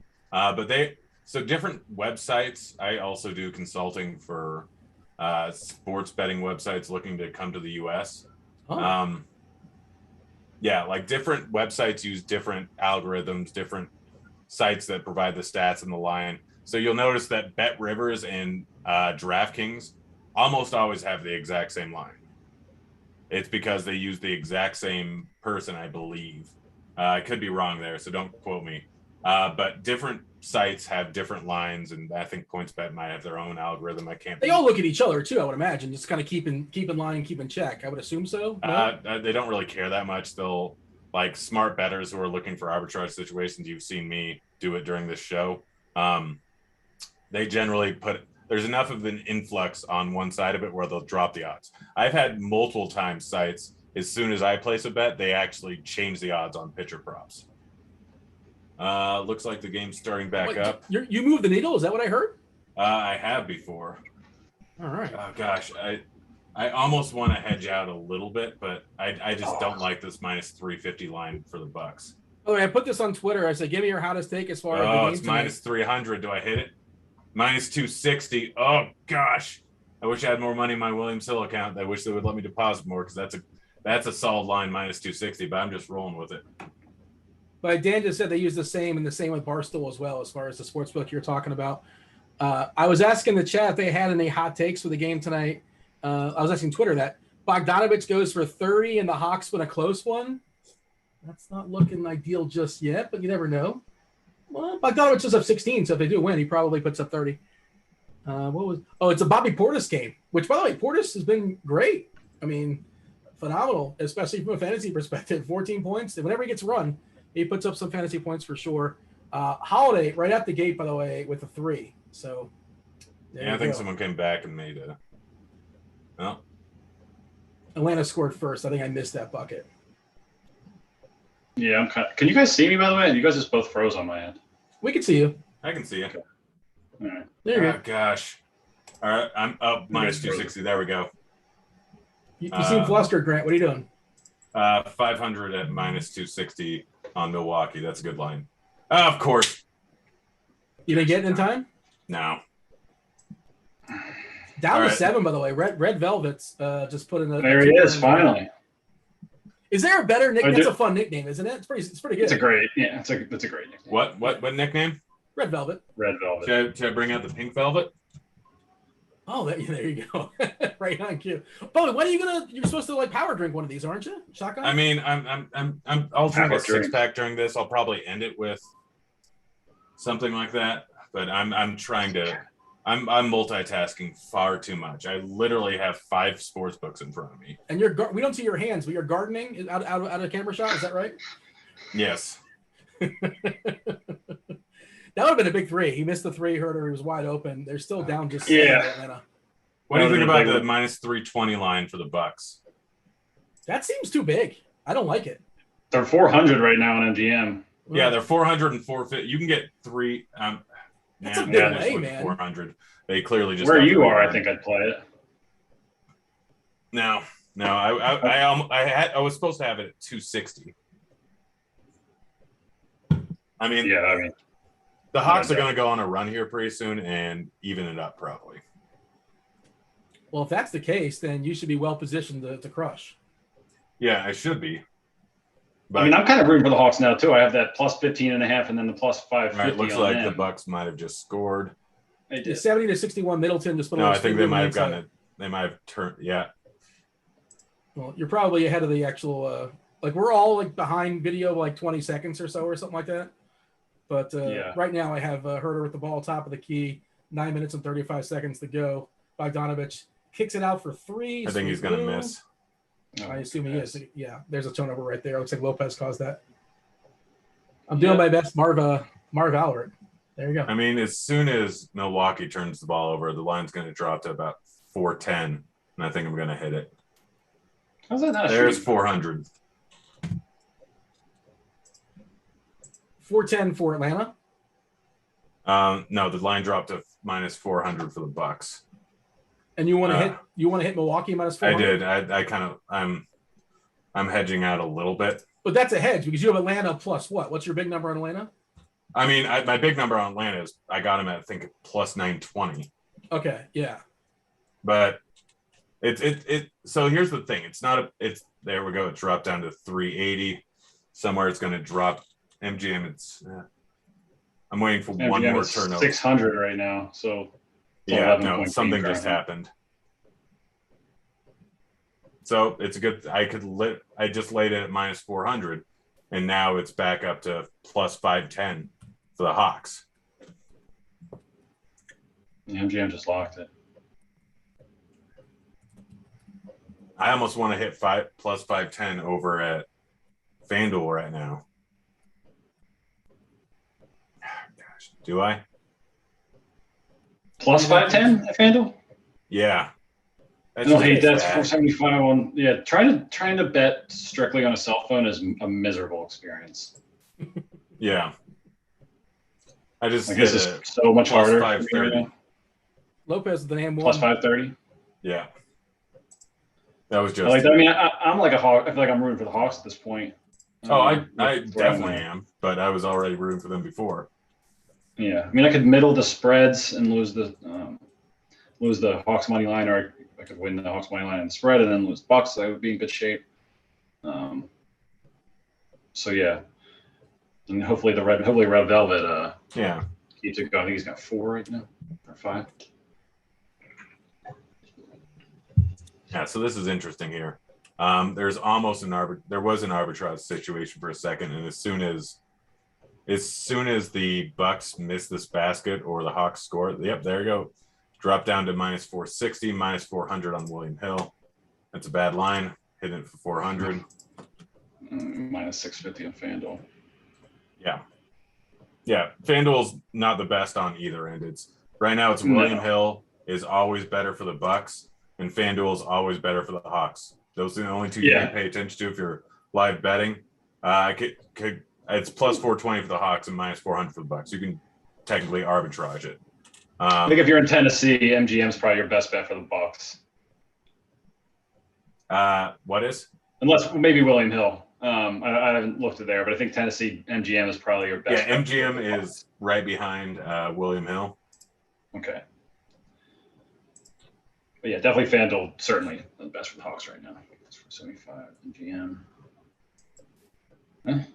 Milwaukee up 10 with just short of 8 minutes to go. There's a Bogdanovich 3 miss forward by Middleton. Just it keeps going back and forth between like 7 and 12, basically. Somebody's got to break through here. Oh, there goes Lopez again for another dunk. Jeez, how many dunks does Lopez have this game? Like 5, maybe 6?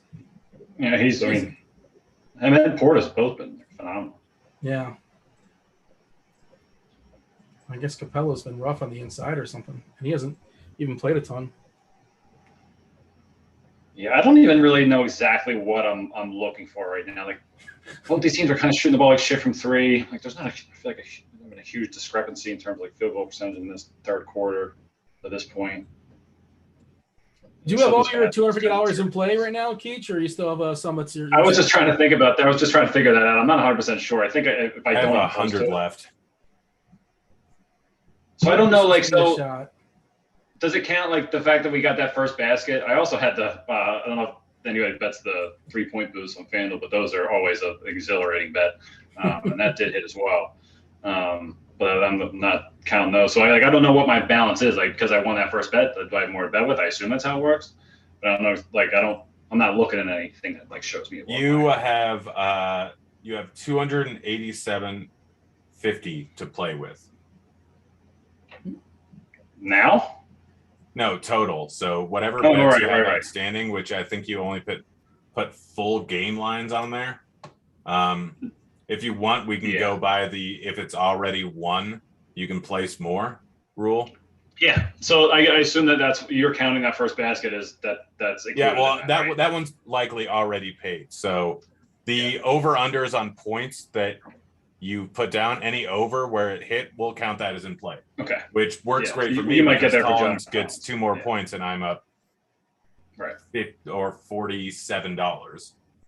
Yeah. I'm trying to see what I think her does Herter have 4? Is that right?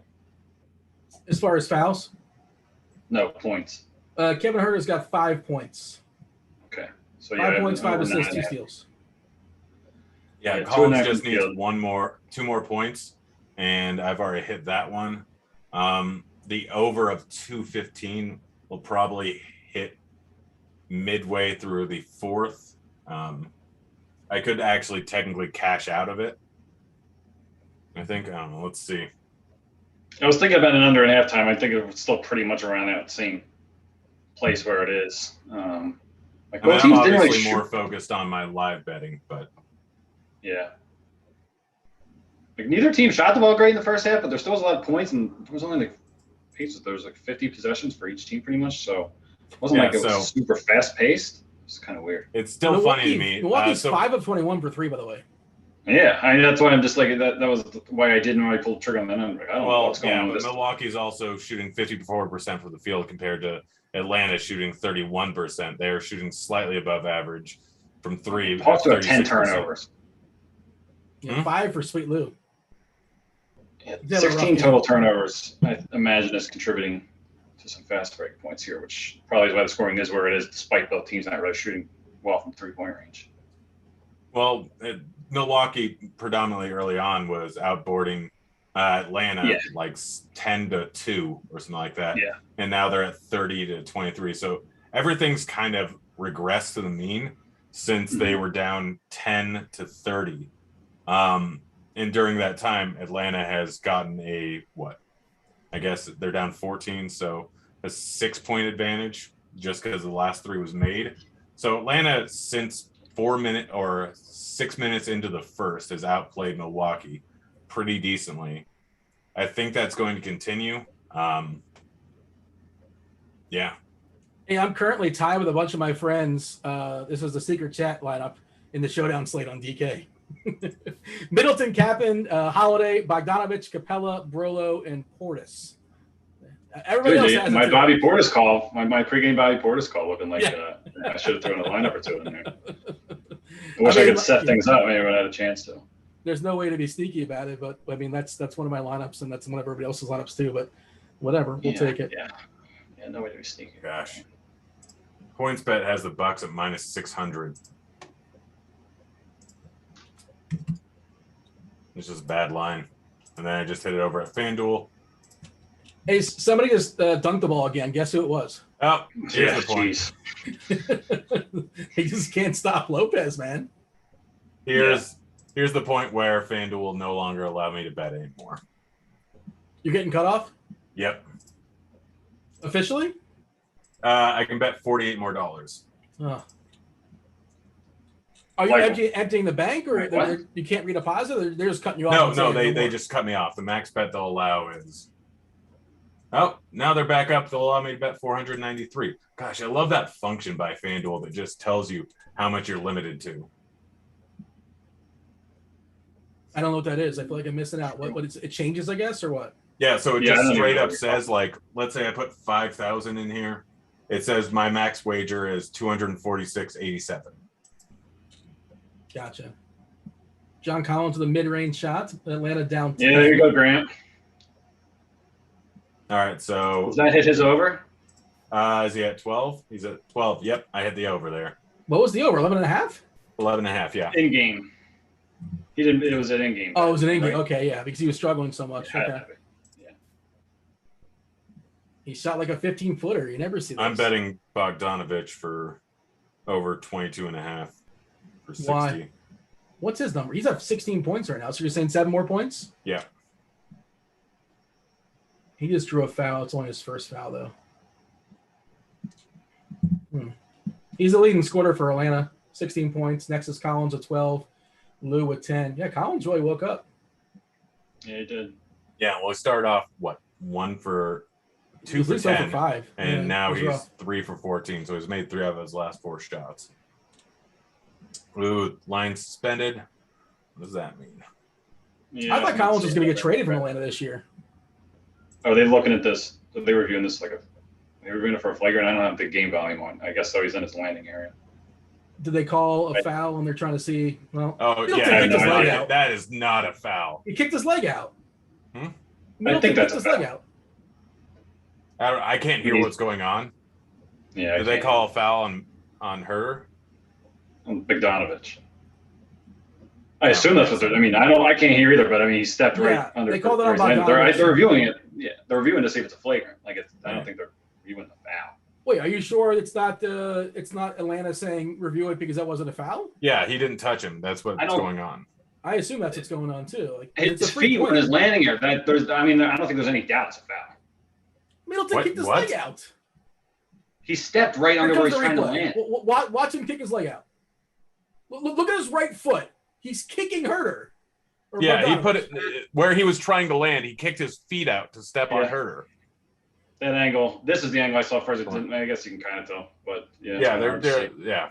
That's not a penalty for me, but who knows? Well, I thought they were just looking. I can't hear what's going on.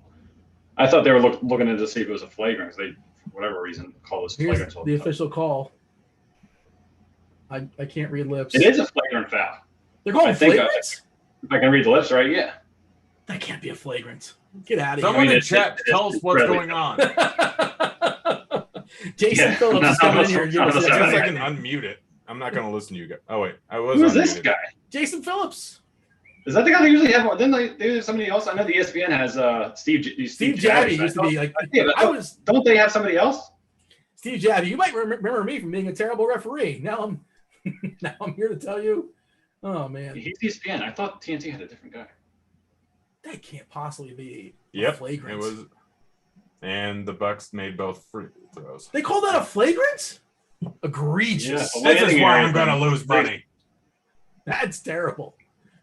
It's a really dumb rule. Ball Do you guys see they're changing like how they call the shooting fouls next year? Like so a lot of those that have been defensive fouls this year will be offensive fouls next year. Like the kicking out or kicking out already, but like if you stop abruptly and change your direction as you put a shot up, and somebody hits you, that'll be. It's the James Harden penalty. It's a James Harden rule. Trae Young does it all the time. I mean, I guess Harden will not benefit from it. a lot of those guys that draw like those kind of fouls. It's nonsense. I hate that. That's not it the is. spirit of the game. Yeah. It's not fun to watch. Like, it's not fun to watch, a guy jumping in the there's too much of it now. Like, that's why I think they had to. They call a foul on Brolo? No, he got fouled. Yeah, that's what I meant. Yeah. Gosh darn it. He almost made that, too, for an M1. All right, let me try to figure out right now.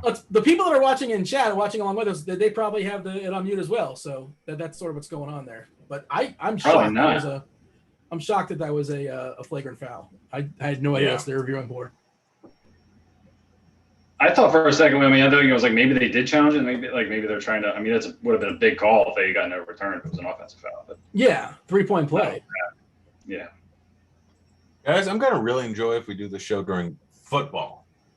Yeah, that'll be fun. Is that the test run? Yeah, we're just sort of figuring things out, and I'm sure as the show progresses, we'll figure out more things and be more refined. But it's obviously pretty loose, pretty open. And if you guys are in chat watching us, okay, like, subscribe, that whole deal, obviously. But we're happy to entertain any sort of conversation or whatever y'all want us to talk about. Grant, you've been smashing here as far as betting there legally in Colorado for a while. Keach, I imagine Tennessee, it's newer, but I'm sure you're figuring things out as well. But if you guys have any questions as far as ways to refine your betting, by all means, or just whatever, ask us whatever. We'll have a good time. We're here for the next quarter and a half, no matter how it goes down. 3-point attempt by Atlanta. That was a big miss. Could have been down to 10. Milwaukee with the ball plus 13. FanDuel has a line at Atlanta plus 870. Hit that line. Plus 870. That's a big number. Yeah. That is a huge number. Yeah, I'm hitting it for 100.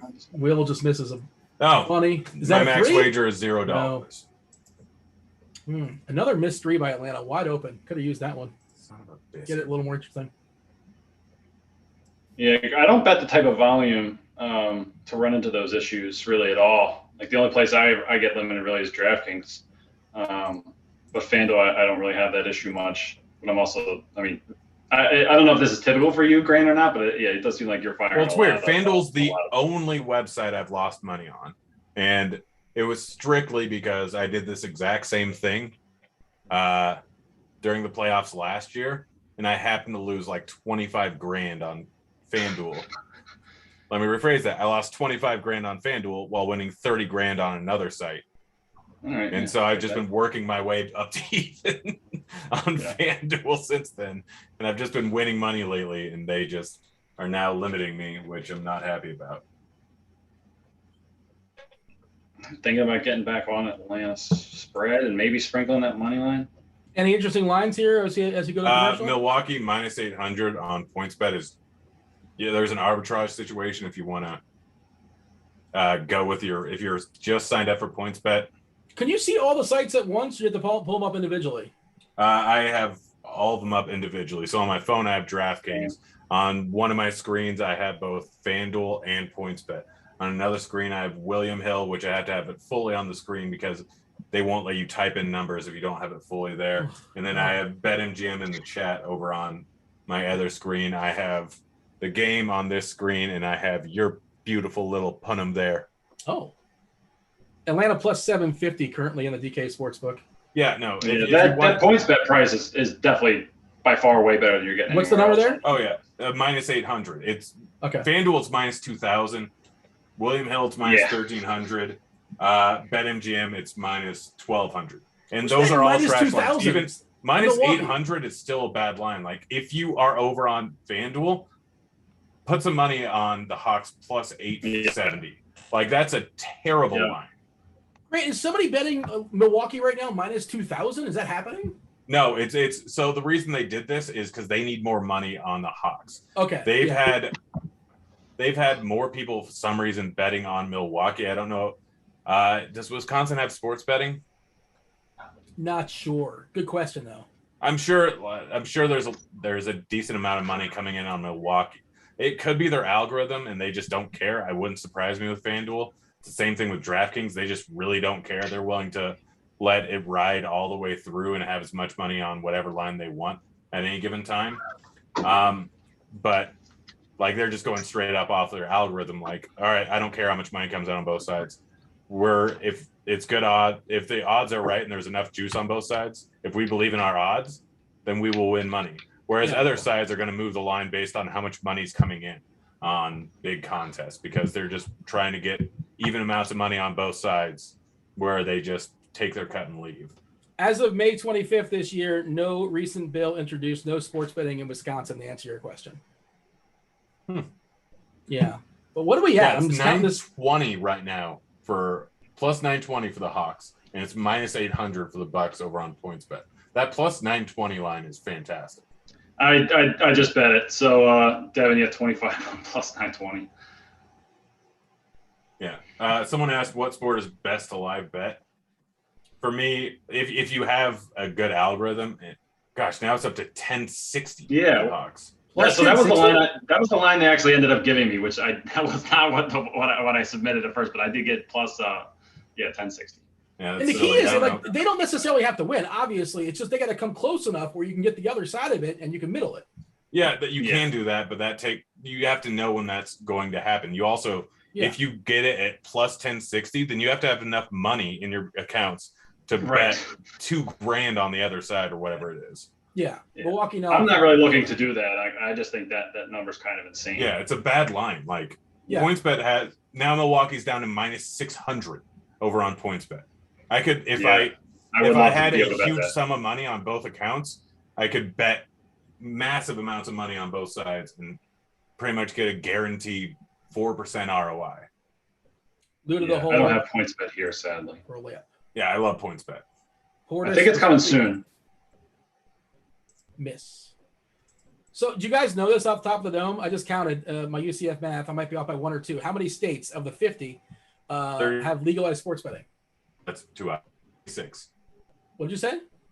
It said 32 and then I rephrased it to 26. All right. Do you want to? No way. Well, any form of legalized betting? Legalized sports betting. Not that many, right? Like 14? You guys can middle it. It's 23 if I count this correctly. I was pretty close to 26. New Hampshire, Montana, Illinois, Michigan, New York, Oregon. What is it, Grant, officially? Oregon or Oregon? What do you go with? Oregon. Grant, didn't you live there? Oregon? Yeah, it doesn't matter. Well, you should know how you pronounce the state you live in. Dean, you're just making up, like, who says Oregon? When I was a kid, I played the Oregon Trail. I didn't play the Oregon Trail. Oregon Trail. The Oregon. I mean, it sounds like you're just saying. It sounds like you're just saying wrong. The Oregon. It was the Oregon Trail. You sound like an a-hole. Well, I'm asking you as a one-time Oregonian if you could officially give me the answer, but you got nothing for me. Grant, nothing. All right, fair enough. I don't care. I bet you people in Oregon care, and Oregon too. Yeah, literally. So PointsBet is at minus 751, and the Hawks are plus 920 over on FanDuel. What bets? Oh, Bogdanovich's prop is going down. I'm almost thinking about hitting it again. He's out of the game. That's probably why. I don't know. Well, I mean, yeah, he's been out of the game for a little bit, I guess. He'll come back. My understanding. I mean, he was questionable technically coming into this game, but like I assume he's still fine. I haven't seen any notes or anything on Twitter. I think he's just. Is he out of the game? Yeah, he's out of the game. I was looking at the wrong thing. What are the lineups right now? I probably should be looking at that. I can give you the rundown. Forbes, Connaughton. Honestly, yeah, bet Atlanta. Herter, Gallinari, Dunn, Reddish, Okungwu. So they got to withstand right now. This is not a great lineup. Milwaukee. Bobby Portis just high five Kevin Huerter for blocking his shot. I like that.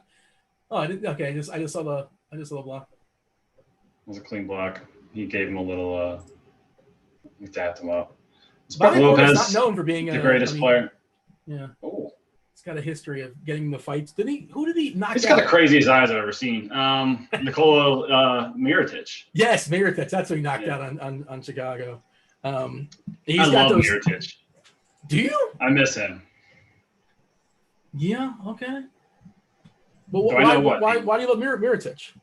Because he just would pull up, shoot threes from like 40 feet away, just like 20 seconds left on the shot clock. That's just amazing. He wasn't on the Sixers. If I was the Sixers, I'd probably hate it.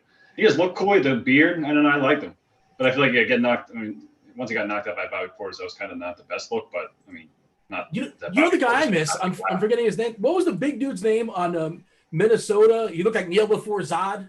You know, from Superman, Deal Before Zod. What was the guy? Nikola Pekovic. There you go, Pekovic. Yeah. Like, I don't know if he's ever coming back. He was good too. Definitely not. He's like probably 38 right now.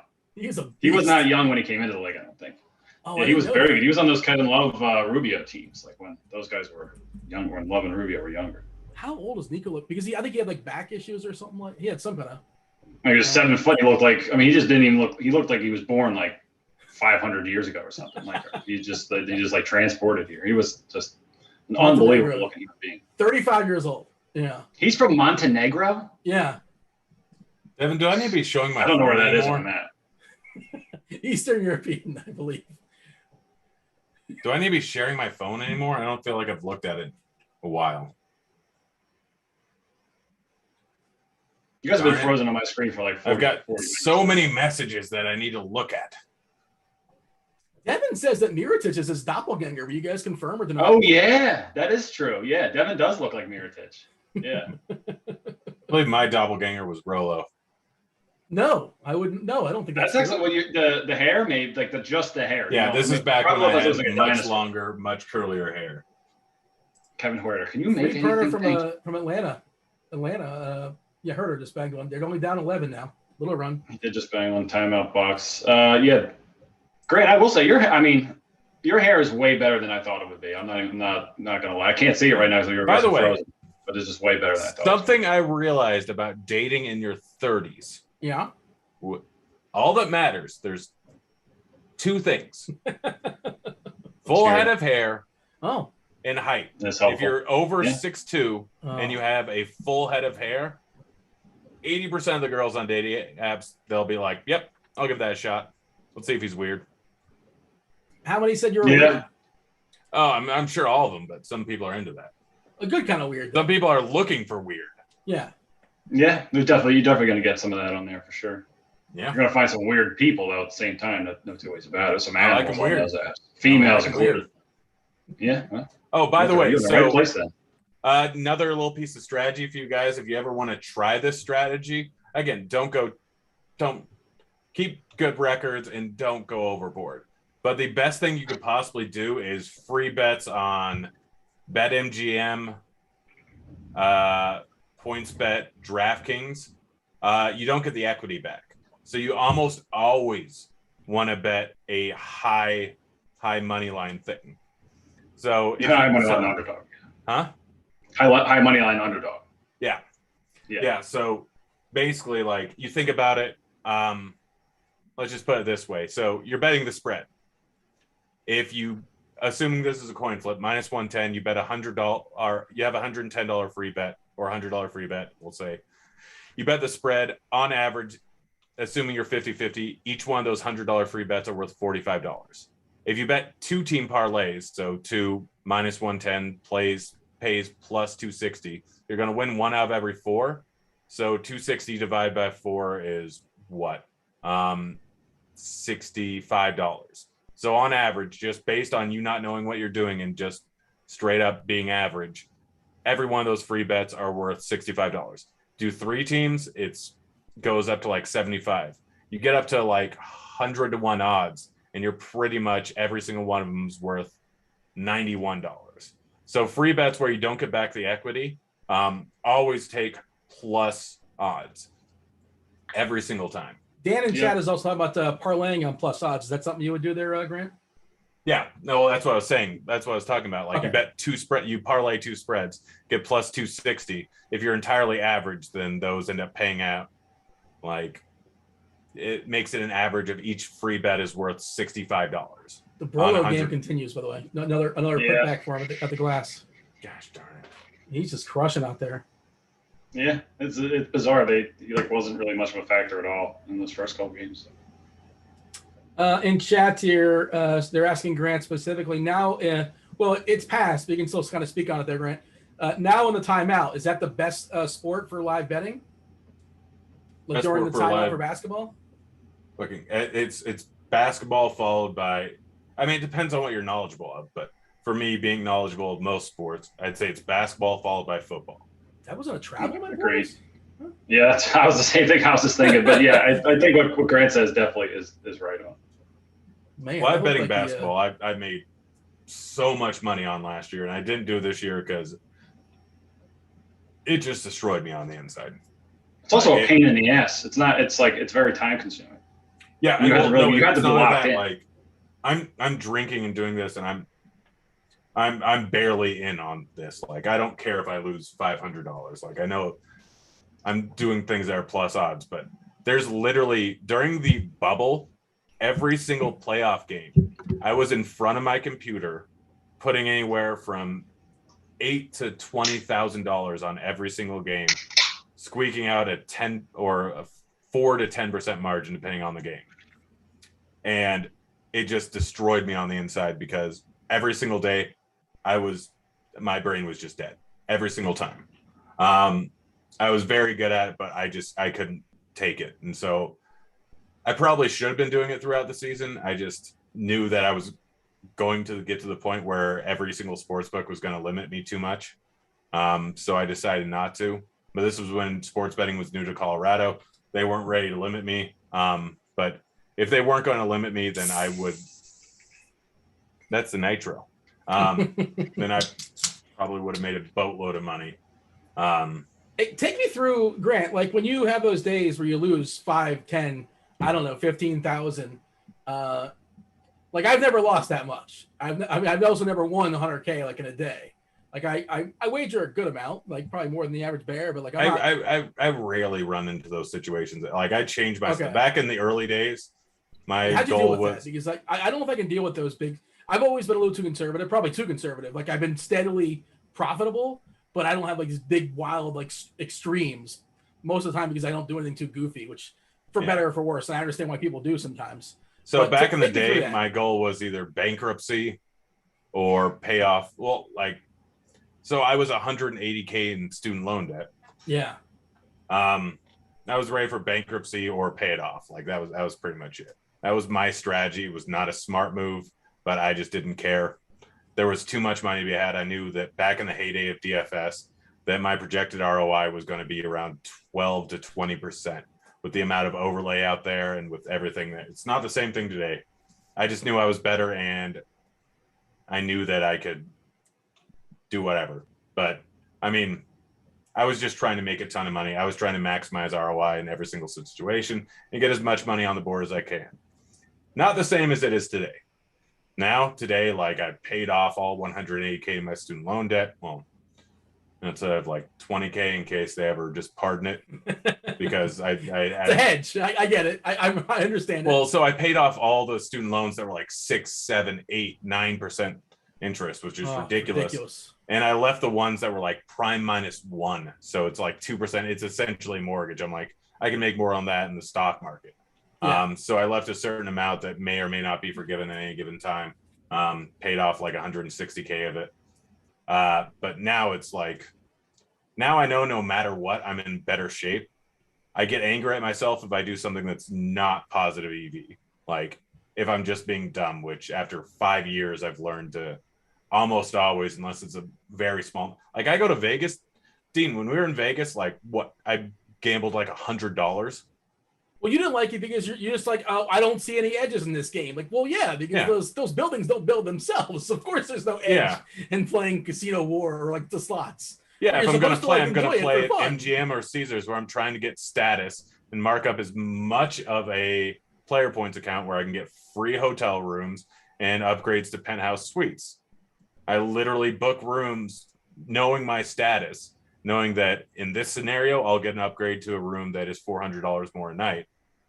In this scenario, I'm just going to pay and go to the place that's going to give me a food voucher and a free play credit that I will play on the optimal thing. The only thing I like playing in Vegas, because it's the most fun thing in the world, is the Deal or No Deal slot machine. It's fantastic. Love it. You know there's no strategy to Deal or No Deal, right? I know, but it's still a blast. Like, that's the main thing. Like the Deal or No Deal slot machine, I 100% know that after the first round of cases, every single decision I make is long run net zero ROI. So it's just fun. It's like if I went to a roulette wheel. Well, it's like if I went to a roulette wheel and it had no zeros on it, I would play that all night long. Like if there's no house edge, then I just play it all night long. Like I just don't care. That's why I always like go to the craps table and just max out on odds. That's the smartest person in the world, man. The one who like the casinos is sitting around like twirling their mustaches and they're like, how do we make more money? And somebody's like, I got it. 000. Like boom! Oh my god! Well, it's that, and not paying 6 to 5 on blackjack. Blackjack when it's like one deck or two decks or whatever. Because people don't care. People just want the action. Yeah, people don't know things. Are you guys seeing this lady's hair right now? Oh my god! You guys have seen that? Who was that? Who did they have? That was wild. I've never seen anything like that in my life. That was amazing. Who was the? My thing's frozen. What's going on in the game? It's not even. I hope all these people get extraordinarily sad as this game ends. I hope the Hawks win. Milwaukee's getting very excited too. It appears the live shot. Yeah, those things are. All right, I actually have to go to the bathroom for the first time. Wow, that is shocking. That's like the one thing. Like when I've drank in one high noon so far. So that's like if I drink more than that, I'm gonna end up having to go to the bathroom like every 15 minutes. I'm like I can't be having that right now. I miss Red Panda. Is she still working the halftime shows? That's a good question. She was like the premier halftime show in the NBA for a while. Even like I think as recently as last year. I don't know if she's back. Somebody stole her bicycle, like for real. Somebody stole it like at the airport or something like that. And I think it was the Golden State Warriors that bought her a new bike. Like she just got one. Like Red Panda, I would hope that she'd have like kind of a bunch of kind of like yeah. I mean keep you don't want to travel with that thing all the time. I mean remember flying with that. You watch a lot of like NBA live games and you're watching like a lot of stuff online if you know who Red Panda is, right? Like that's you got to be a late pass person to know who Red Panda is. If you're watching the dots like Grant, you don't know who Red Panda is. Definitely not. Yeah. What? No. You know who Red Panda? He knows who Red Panda is. You know Red Panda? You're talking about Panda?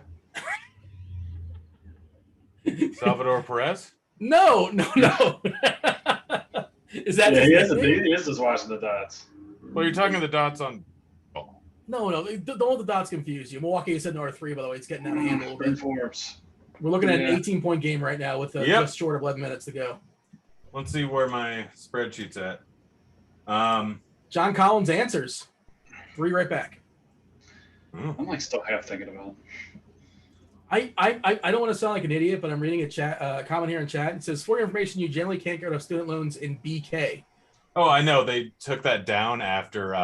What's BK? What am I missing? Bankrolls. I don't know what that means. So they got rid of that because people who were going to med school accruing $300,000 in student loan debt and then declaring bankruptcy. Yes, I know all those things. Let's see. Oh, did Milwaukee's? I turned away. They hit another 3. I guess they did, huh? It did. Yeah. Jeez, they just won't stop now. Yeah, this certainly. I feel like my 15.5 is going to be in trouble. Bryn Forbes looks like. Yeah, Bryn Forbes. He just. Because Middleton hit the second one. I think I have the nuts on FanDuel, by the way.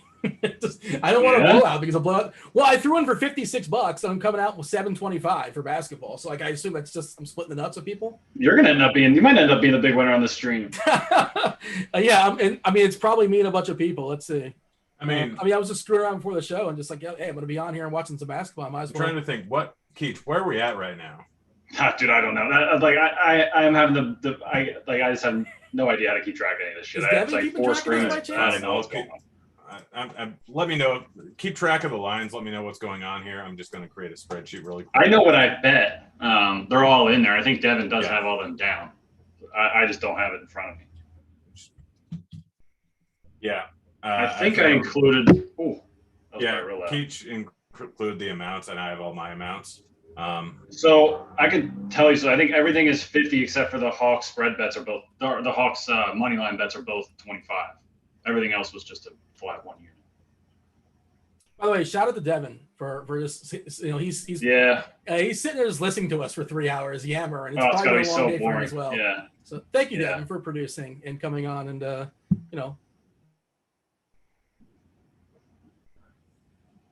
It was made better because Keach didn't have his avocado takes right. You know what I mean? Dude, if we do another one of these things, I'll if somebody sends it to my house, I'll try avocado. Here's what we're gonna don't do. Don't send me like one like picked out of your garden or something. What would you try it with? Give me some like some salt on or sugar or whatever you do with avocado. Now, episode 2 is gonna come with some chips and guac and a good webcam for SBK.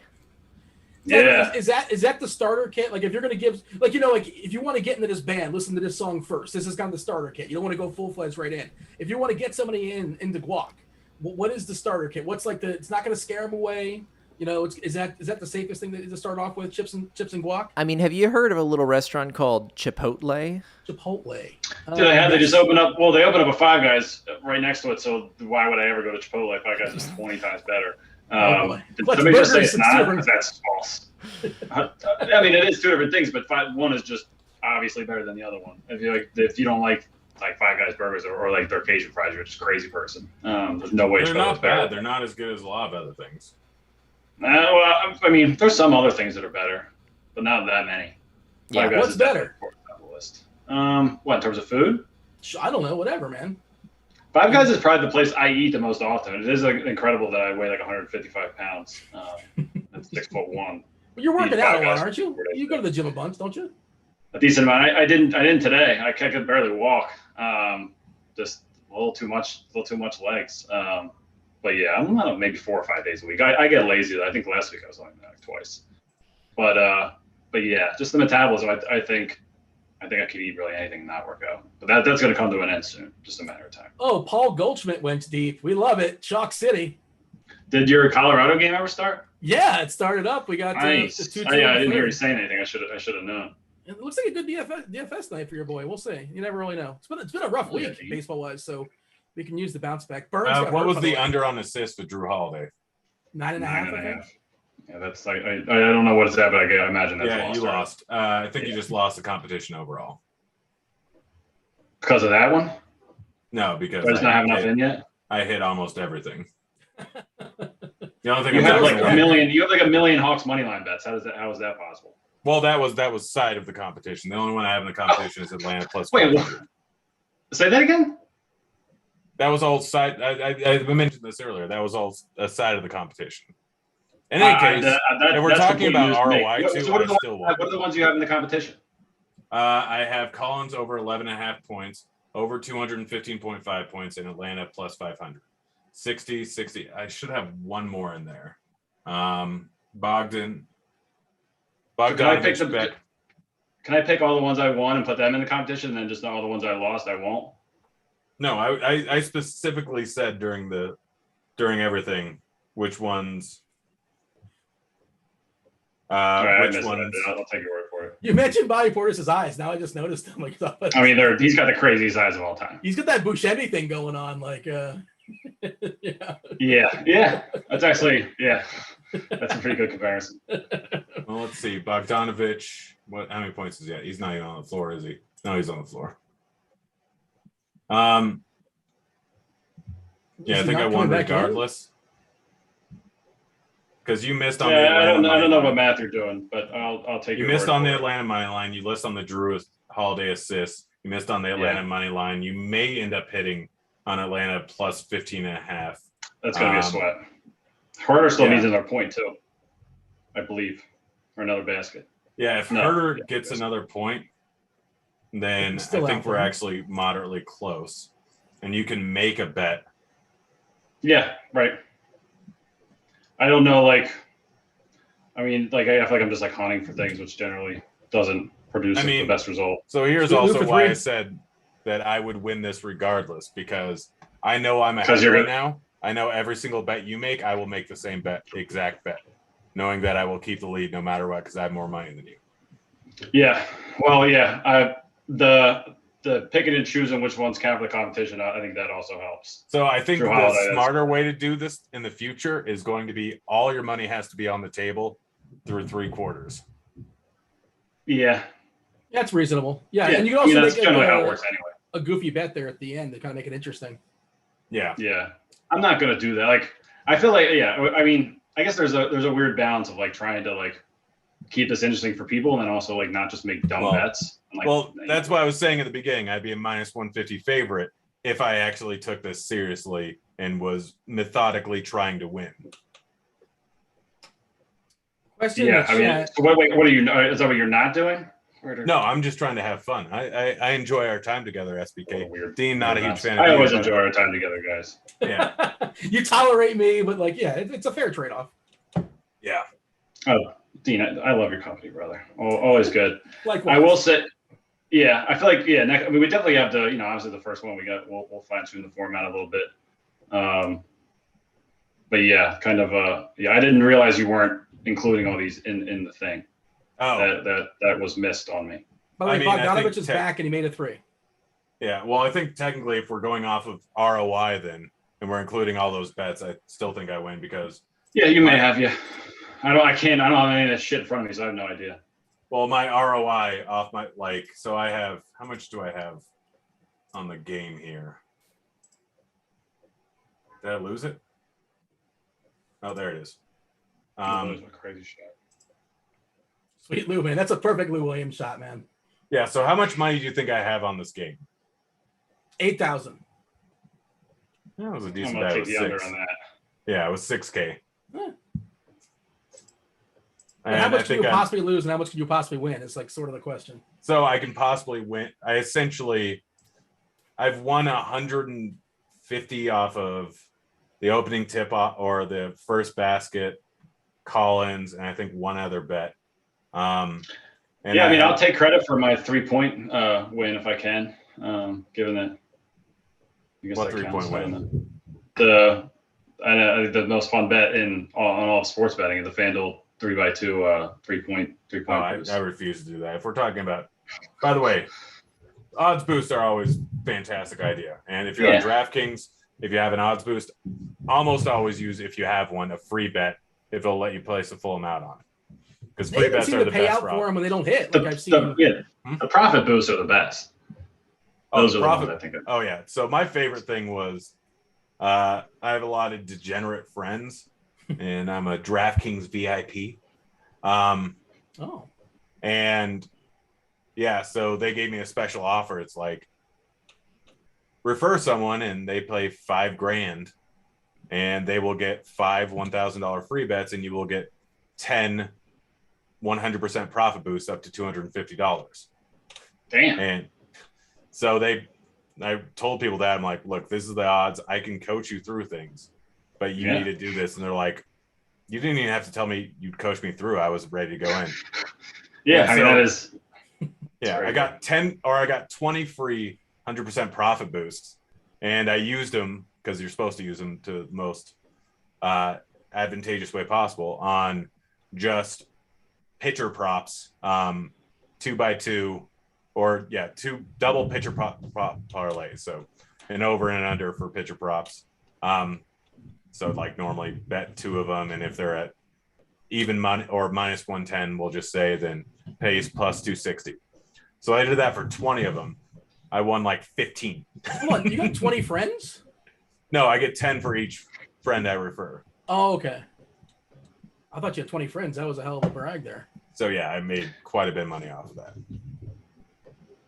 Fun times. Is there like some stipulation into like how quickly they have to spend that $5,000 or whatever? I think it's like 30 days. It's not bad. Gosh, the dogs are going crazy upstairs, those sons of biscuits. No, like it makes sense. Like I'm sure DraftKings made money because they're degenerate gamblers. But I ended up making money. It's nice having referral programs.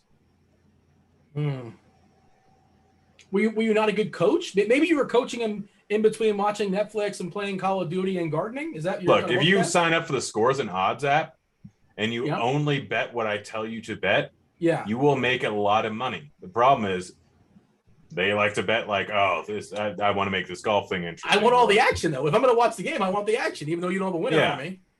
Yeah, no, like if you bet exactly what I bet on Scores and Odds, then you're up. Let's say you do $1,000 bets, then you're up like 35, 40 grand right now. How many that's how many units you're up right now, give or take? Yeah, I think I'm up 38. Today was a bad day. I lost 3 units, and it should have been. I won multiple units, but to be neither here nor there. No, if you pay attention to my bets on pitcher props, I think I have a 20% ROI.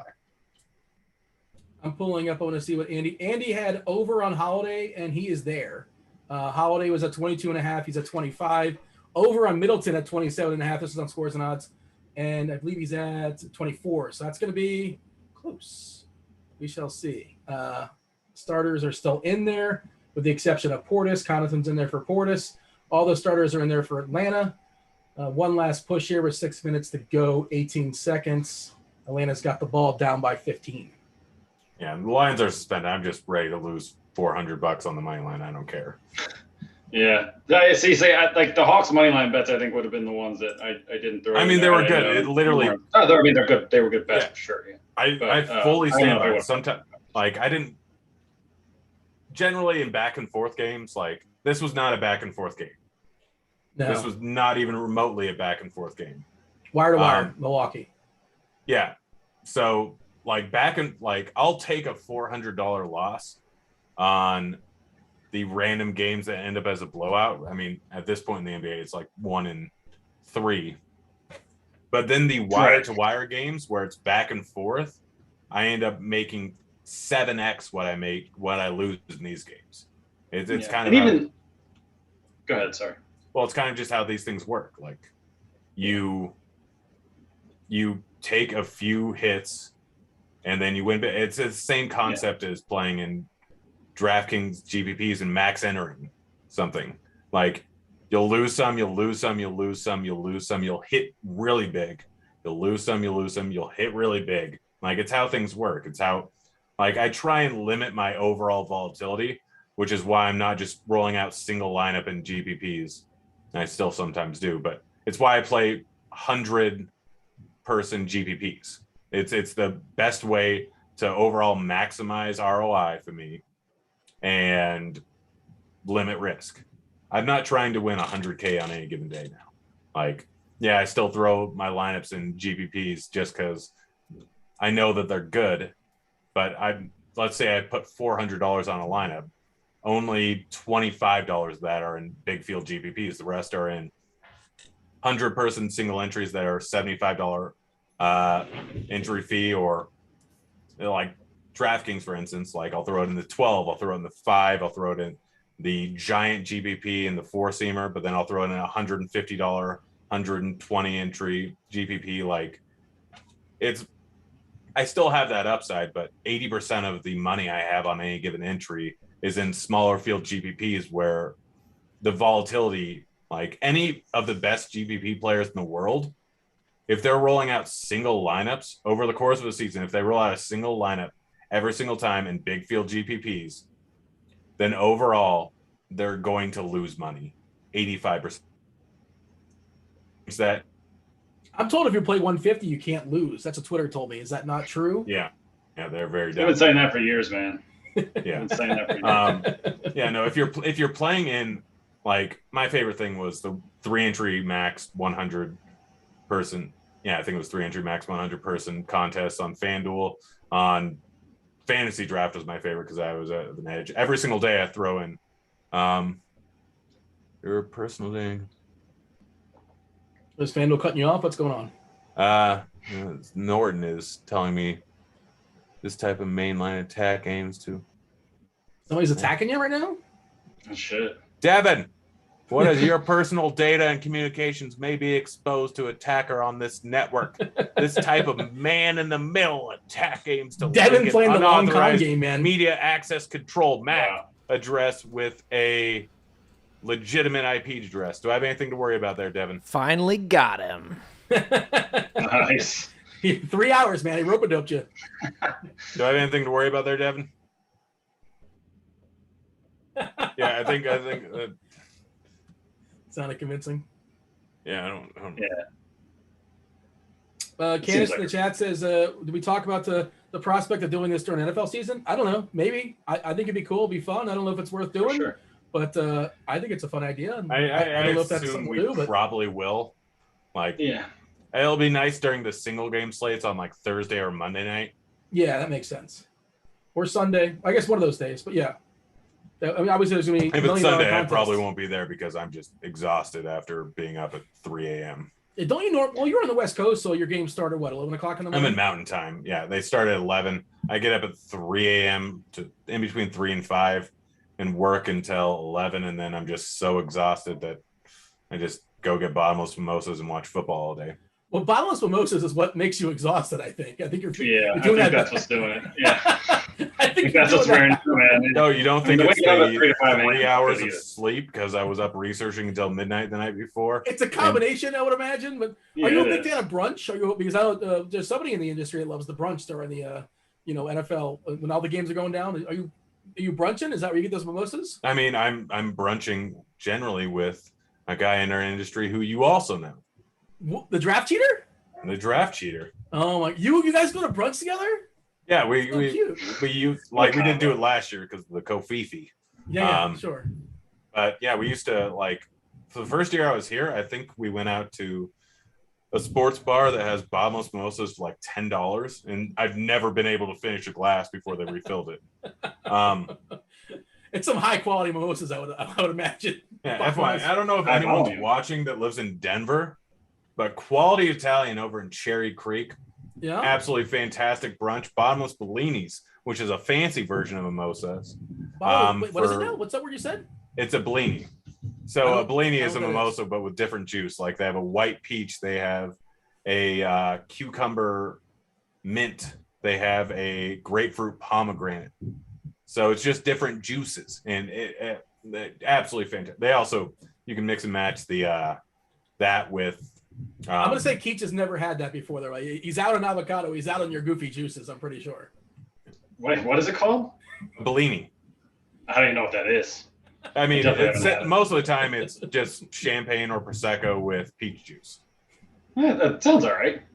I'm not a big prosecco guy, but that does sound. Are you big champagne? By the way, best thing out there, sparkling rosé. No, sparkling, I'm out. I don't like sparkling. Yeah, I don't care about you. You also don't like yellow cheese. You are not my audience. But yeah, Keith, you ever had sparkling rosé? Grant? I don't think so. I'm not I'm not a wine guy. I'm just like I keep it pretty simple, man. I'm vodka and Sprite. If I'm in a bar or something, that's what I'm drinking. I don't get too tricky. I don't even know. I think a lot of those words you just said, I don't even really know what they mean. You like a 7 and 7? I don't know what that is. Seagram 7? Oh, is that Seagram's? Oh yeah. Okay, yeah. No, I don't, but I know what it is. Yeah, I figured if you like vodka and Sprite. Yeah. Maybe I should give that a shot. But when I find something I like, I just stick to it, and I don't really change it up until I don't like it anymore. I mean, 16-point game. Middleton grabs a board. 3 minutes left to go. It's basically all over here. They just fouled Middleton on purpose. Yeah. Foul to give. I guess they did, but yeah. I mean, I need Bogdanovich to get 2 more points, I think. No, he got. What do you need? It's a 21. Oh yeah, I think he probably just did. Yeah. Yeah, no, I need him to get 2 more. He's at 21. I need 23. Oh, I thought your bet was like 13 or something like that, or 16 No, that was John Collins. Nah, whatever. Devin, can I get Red to join me? I don't want this anymore. Son of a biscuit. Horse malarkey. Devin's. I need another bucket from Huerter. I don't think I'm getting that. I feel like it wouldn't be surprised if starters are like not in here after this. Well, I mean, if it was a regular season prop, they're going to be out there. 16-point game with 3 minutes. They're not pulling them. Yeah. Still get the starters. I hope they were in their situation. Ella had 21 minutes, by the way. 20 minutes in total. He's got played off the. He was under 30 in the last game too. I just realized something. I lost like $5 less because of all the crowns and player points I got.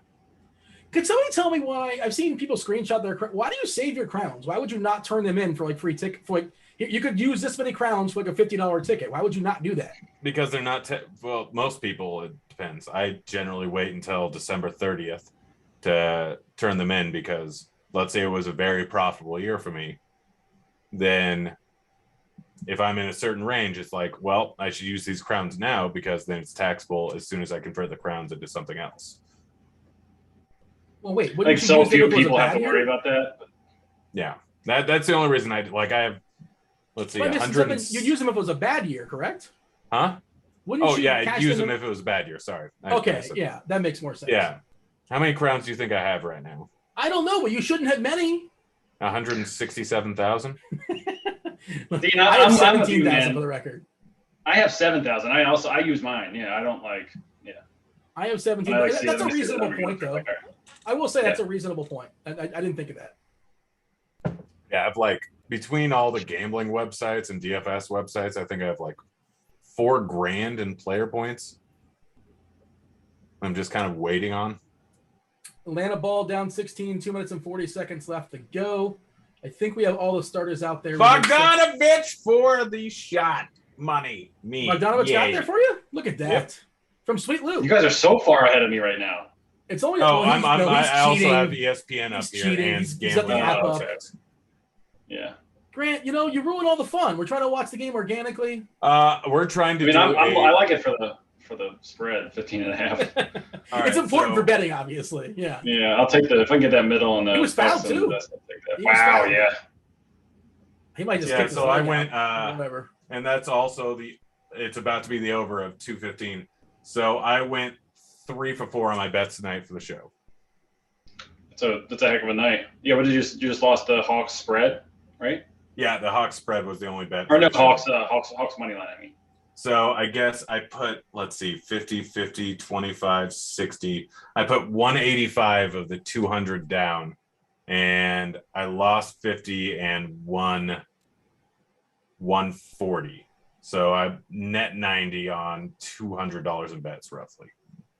Yeah, there's still, so I guess 2 of mine are still very much kind of on the fence at the moment, with Harder needing 2 points and Hawks plus 15.5. Yeah. Sweet little. Not good there for Brooke. Oh, the Hawks are making a comeback. Another 3? Is it Sweet Lou? Not Sweet Lou. Well, he's got the ball right now, top of the key. You're ahead of me, obviously. Yeah. Is that Bogdanovich again? It's Gallo. Misses. Oh, no. Collins Misses. board. Rebound. Is that Danilo? All right. And then alley-oop by Brook Lopez. Gonna get the play-by-play ahead of time. I mean, this is literally ESPN. Yeah. There's a reason why I have this up when I'm gambling. Oh, yeah, that's my least favorite. Pointer. That's my Somebody least else favorite dunked the ball. Guess who just got a dunk? That was Brook Lopez. Brook Lopez. I already said that. And then You were ahead of Bogdanovich me. comes back and puts a 3. He's way ahead of us. Jeez. By the way, I thought it was a great idea. You can see this on the screen to bet $400 on a tie in the first inning of the Mets Atlanta game, thinking they're not going to score a point. That was the better odds than betting, parlaying the not score a run in the first inning. So when the first inning, I can't remember what happened, but the Mets put up 1 run. I'm like, I'm screwed. And then all of a sudden, Almonte hits a triple. I'm like, 0 outs. I'm like, I may win this. They actually called him out, just so you know. I don't know if you were sweating it or not, but they called him out. I was sweating it. And then got reviewed and obviously got overturned. So then Albies hits a single. I'm like, I've got this. Not even worried about DeGrom giving up another run. It's DeGrom. I walk upstairs and get the alert. Riley home run. I'm like, son of a biscuit. 0-2 pitch. DeGrom went in the dugout and he started breaking shit. He's throwing water bottles, and you never see that from DeGrom. But he was fired up. Then he went out there and struck out like 15 dudes. It's ridiculous. Yeah, Dean, I saw something last night that he had given up, that Ohtani gave up more runs in that start last night than DeGrom had given up all year coming into today. I think that's true. I'm pretty sure. Yeah. It was, he had given up 6 earned runs, I think. But DeGrom had more RBIs than earned runs coming into the start tonight. I'm sure that's still true, which is insane. Yeah. 12-point game, minute and 20, and Atlanta's. Kevin Hart, can you do something? 2 points, man. Who? Red Rocket. Yeah, just destroyed the Sixers. Just broke my heart. Game 7, all my family watching this game. Collins on the glass. By the way, how bad was that Collins over under 11.5 points line? Yeah. It was very reactionary. Yeah, no, well, going over just 5. He put up 5 shots in the first 7 minutes, and they put the over under at 11.5. Absolutely ridiculous. He's at 19 right now. Yeah, he also started making shots. That helped considerably. Well, he still put up 16 shot attempts. He put up 11 afterwards. Yeah. I think, Huerta's going to shoot the ball 13 times? He's not going to get there? 12. Yeah, he ain't doing great. I kind of hope you win because I won regardless. Lopez misses the front end, makes the back end. I mean, I'm still happy with the wager at that point. He ended up, he hasn't taken a ton more shots, but yeah. Next shot attempt will be a 3-pointer. Do I bet it? 20. Oh, that's exciting. Yeah, the next shot should be a 3. Yeah. What are the odds? Plus I 200. might ride with you on this. Plus 200. Of course it's a 3. What else is it going to be? F it. I'm going to put 100 on it then. You're talking about DraftKings, right? Yep. I'm going to try to ride with this. I'm logged out and see if I can get it. Unless it's like a putback. Wait, no, next bucket made or the next shot? Next shot attempt, right? Oh, next field goal made, right? Next field goal. Just as next field. I honestly don't care. Well, made matters because it does matter. Yeah, attempted is much easier. Yeah. You're supposed to be the professional here, Grant. I'm not professional. Despite that tank top. No, there's 1 minute left in the fourth quarter. I think that all kind of goes out the window at this point. I got Grant, baseball research to do. I wish I could see you, like, your guys' face right now. Everybody's just frozen. But Grant, congratulations on the W. You did a great. You came in here with a good approach. You delivered on it. Things went your way. Did a great job. Things didn't go my way. I'm happy. Well, with the bets that you did not put in the contest, yeah, that's true. But I'm happy to lose to a man of your stature and your hair quality. Thank you, sir. I'm up. I think I had the nuts still on FanDuel. 333, oh, yeah. 338 points, and I barely played. Again, I just threw like in $40, but something, man. Yeah, 25 into 483. Hopefully it holds. I mean, I know it's going to be, stuff goes like 1 or 2 buckets the wrong way and you're in trouble. But Middleton, Holiday, Lopez, Portis, Sweet Lou, like nothing really weird about that. That's pretty straightforward. No, I don't see this bet option, so I'm not going to be able to ride with you on this set. I saw. Let's just hope the Hawks keep this. Somebody said in the expert survey today the optimal is only going to have 1 Hawk, and that looks like maybe the case today. I'm not, unless things change, obviously. I think I said that Cincinnati and San Francisco would be the 2 highest scoring teams of the night. That's a different sport. And with Cincinnati, that game got rain. No, that game right now? No, that was the Dodger game. No, I think they're playing right now. Let's see. How's San Fran? I haven't checked San Fran. I think San Fran's 4-3. They're losing to Arizona bottom 4. It's 2-2 in Coors, bottom 4. Okay, so they have to put up more than 7 runs is the highest amount of runs on the slate, but Coors is still in play. So I still got a chance at San Francisco. And the Reds have the bases loaded. No longer though. They got out of the inning. Winker grounded out. Sorry. Son of a biscuit. Yeah. Grant, do you live bet on a daily basis? No, not anymore. Yeah, it was literally a 2-week period, and it just drained the life force out of me. Yeah, Atlanta's just going off dogs. Atlanta's going to their bench. Yeah, I think if you didn't have to do this stuff for work all day, it might be different. But yeah, I mean, I have, like, by the time the games start, like I always kind of like being able to. I mean, I generally have during NBA season, I'm only really betting like based on news. Getting spreads before they come down, trying to get props in before they come down. So like generally, I mean, I'm obviously keeping an eye on things like from 7 o'clock on until the last games of the night start. But yeah, like trying to keep up with in game, like on top of all the stuff you have to do beforehand, it's just. Yeah, I could work 12 hours a day, and so generally days, like I'm saying, I can work 15 hours. Yeah, it's me. It's funny. We'll higher limits. You heard that too, Devin, right? Okay, that wasn't just me. What? You're getting a little goofy over there in the basement. Your sound, your quality's just shot for some reason. You want to hear the most annoying sound in the world? I thought you were gonna do it. That was the setup for you, Grant. Haven't you seen Dumb and Dumber? I learned I can do a goofy voice last night. Yeah. What? Hey, everybody. Was that solid? Devin, scale of 1 to 10. What do you give that? Hi, everybody. Oh no. Make it any better? It took till 28 seconds left in the fourth quarter, but this is officially falling off the rails. The Hawks plus 15 and plus 15 half should be fine. Yeah, that's what. Did I don't think the next field goal is paid off. No, there it is. A layup to the bucket. All right, so I lost it. Do anything, right? Hey, is Trey back next game? I feel like I'll be more prone to bet the Bucks if he is. I feel like if he's like hobbled, that might be a net negative for them rather than just having a healthy Lou Williams out there. He wouldn't be. But I don't know. Right? Definitely not. If he's not playing in either of these 2 past games, no. Does Giannis play another game this year? That's a good question. I would say yes. It's not coming in the series, but no, they're not going to. The Hawks are going to win the next game. I'm hopeful, but I don't know if he will or not. We'll see. Stay tuned. Maybe Game 7 or something like that if it gets there. All right, that's it, boys. 123, 112. Milwaukee's the winner. Grant, what did we learn? Do you want to do you want to tell people? We learned we didn't learn anything. Do a goofy voice. We didn't learn anyone. Anything at all. They're all gonna laugh at you. It's awesome. This is awesome. If anyone can name that movie, I'll be proud. What are you doing? This is awesome. It's awesome. It's I Love You, Man. What? That's I Love You, Man? Chauvinisms are wait, is it chauvinisms? What's the guy's last name? Peter No. Parnell. No, it's not Chris Parnell. Jason Segel and Paul Rudd. It's Paul Rudd, yeah. Yeah, Paul Rudd, but the guy his name is I think is Chris Parnell.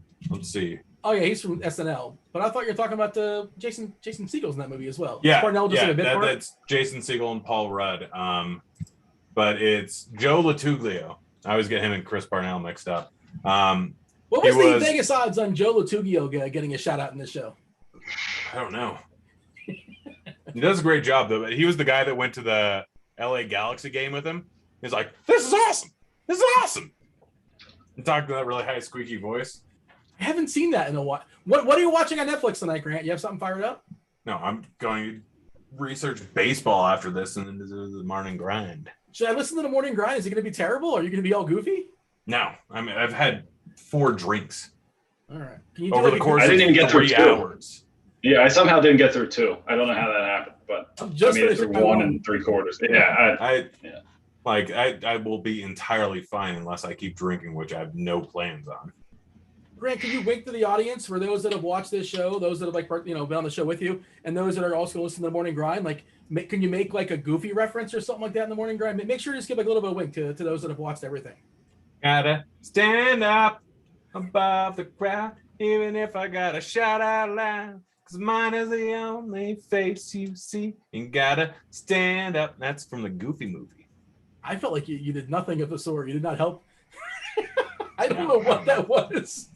It's so weird that you do know all these kids' movies because you were a babysitter for your niece for a while, right? And I just love Disney movies. I wanted to put the qualifier on there because it's just creepy if you know that for no particular reason. I mean, you think it's creepy, but I watched Beauty and the Beast, the new one, last night. Again. Who's in that? Emma Watson. Oh, she's delightful.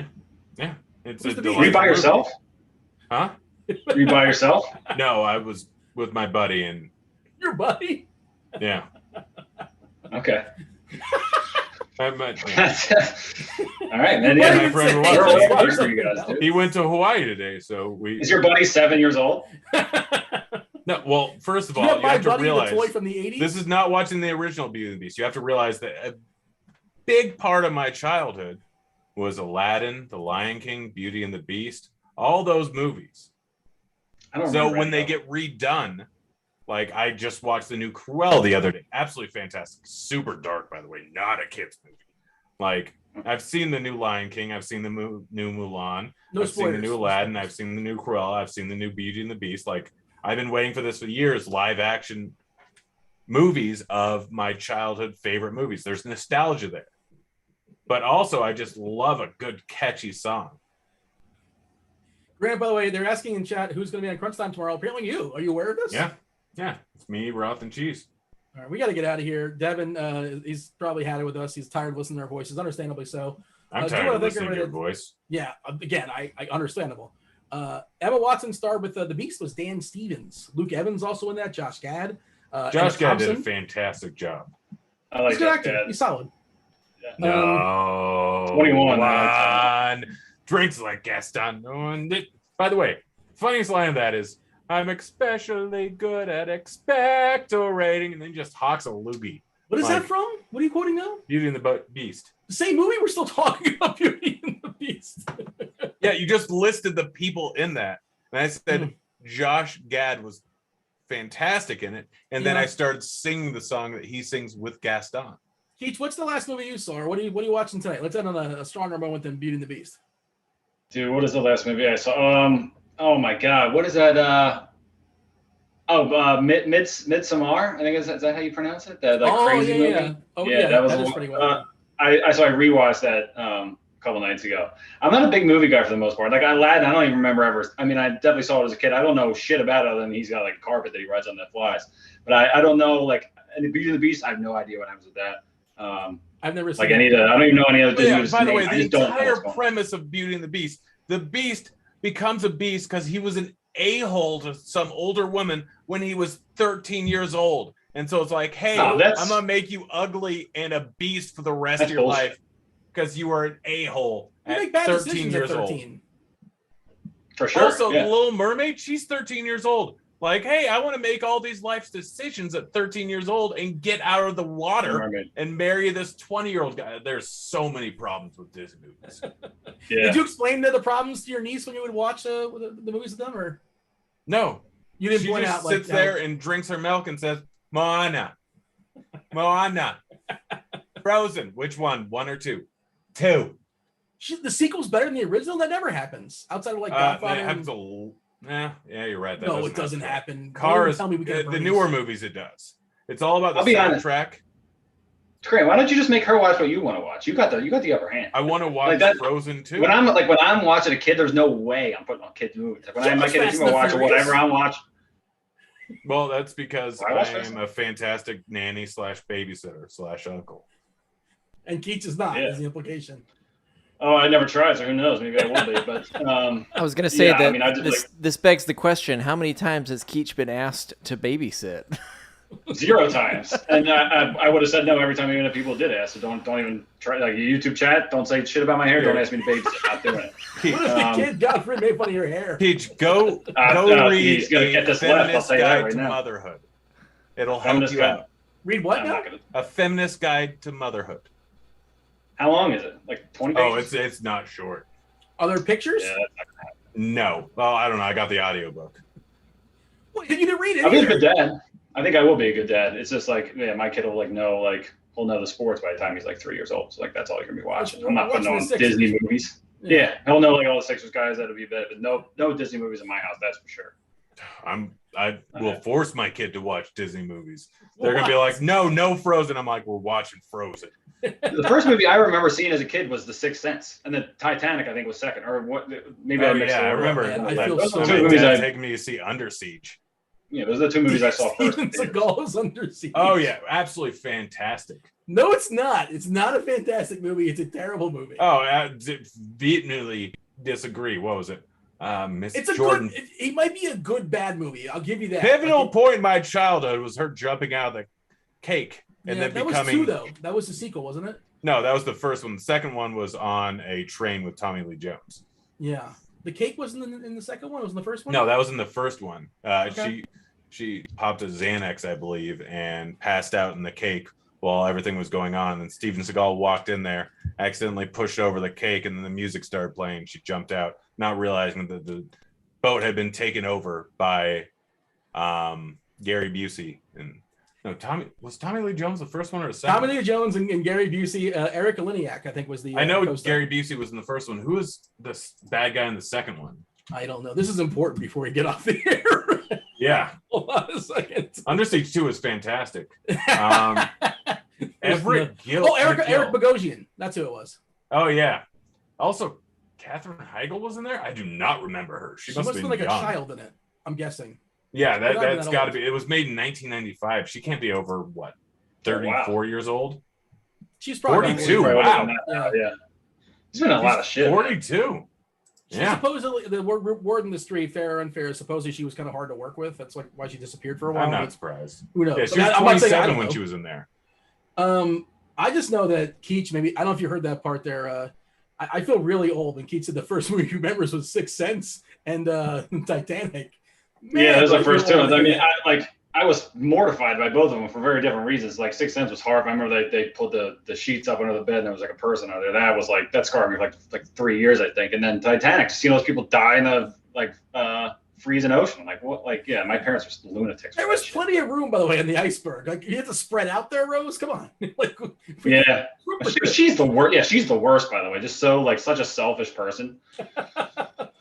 How much I'm not gonna say I wish she died, but yeah. And Grant's a big fan of that movie for other reason. He used to tell me, and He had the videotapes, I believe. The VHS. Yes. Literally, you can talk to most guys around my age. Someone I know may or may not have seen that in theaters at like 15 years old 7 times because of one scene that was the only scene allowed in PG-13. Wasn't normally allowed in PG-13. When they said iceberg right ahead, like that was a very poignant scene. Yes, and then a drawing scene. Yeah, well, on this high note, I feel like we got to step aside and get out of here. This was our trial run. You know, I think it was fun. I think we had a good time. Hopefully, y'all watching out there enjoyed yourself as well. Hopefully, you actually learned something. Like we didn't know that nonsense. There were some like poignant tips as far as how to live bet and things like that. Get yourself. I think I gave good information. Yeah, that's what I was referencing. Yeah, and Keach as well. I think it's nice that this one was like a trial run. It doesn't count for the record, so it's nice that I'm 0-0. But yeah, Grant, congratulations on your win. No, this was still part sorry of the that doesn't record. count. I'm sorry that it doesn't count. It's not obviously it can't be because it's a practice run, but still a very good win. And so pilots for TV shows don't count? He just pulled his starters like in the second quarter. He was just he didn't want to get anybody injured. I mean, it's summer league, man. We're trying to see what we got on the squad. You know, we want to make sure it's the back of the bench guys. You know, things that work. But no, you did a good job. I think it's fun. Like hanging with you boys always. Good shooting the shit, watching some NBA. I feel like if our streams all could have been like in sync the whole time, that might have made it a better viewing experience. I mean, I think the smart move next time is to set up a separate join.me for all our computer screens that we can all just stare at. Agreed. And I also maybe I will not bet just from my phone because live betting from a phone for anybody who's still listening, don't try to do that. It's a miserable experience if you're trying to do it on more. It's fun if you only have one website. It's a great thing to do. Yeah, if you have one website, it's fine. If you're 3 to 5, whatever it is that we have, it's not the best. All right, that said, do like, subscribe, turn on notifications, all that good stuff. We talk about scores and odds. You guys can go ahead and check that out as well. RotoGrinders, RotoGrinders.com. If you're here, you know who we are, right? We specialize in DFS. Of course, we're branching out to gambling as well. Hopefully, we'll do this again sometime soon. It was fun hanging out. This was Grind the Line. That was Grant. That was SBK, a.k.a. Keach. Devin producing the show. Much thanks to him as well. I was Dean. We're out of here. Holler. Take it.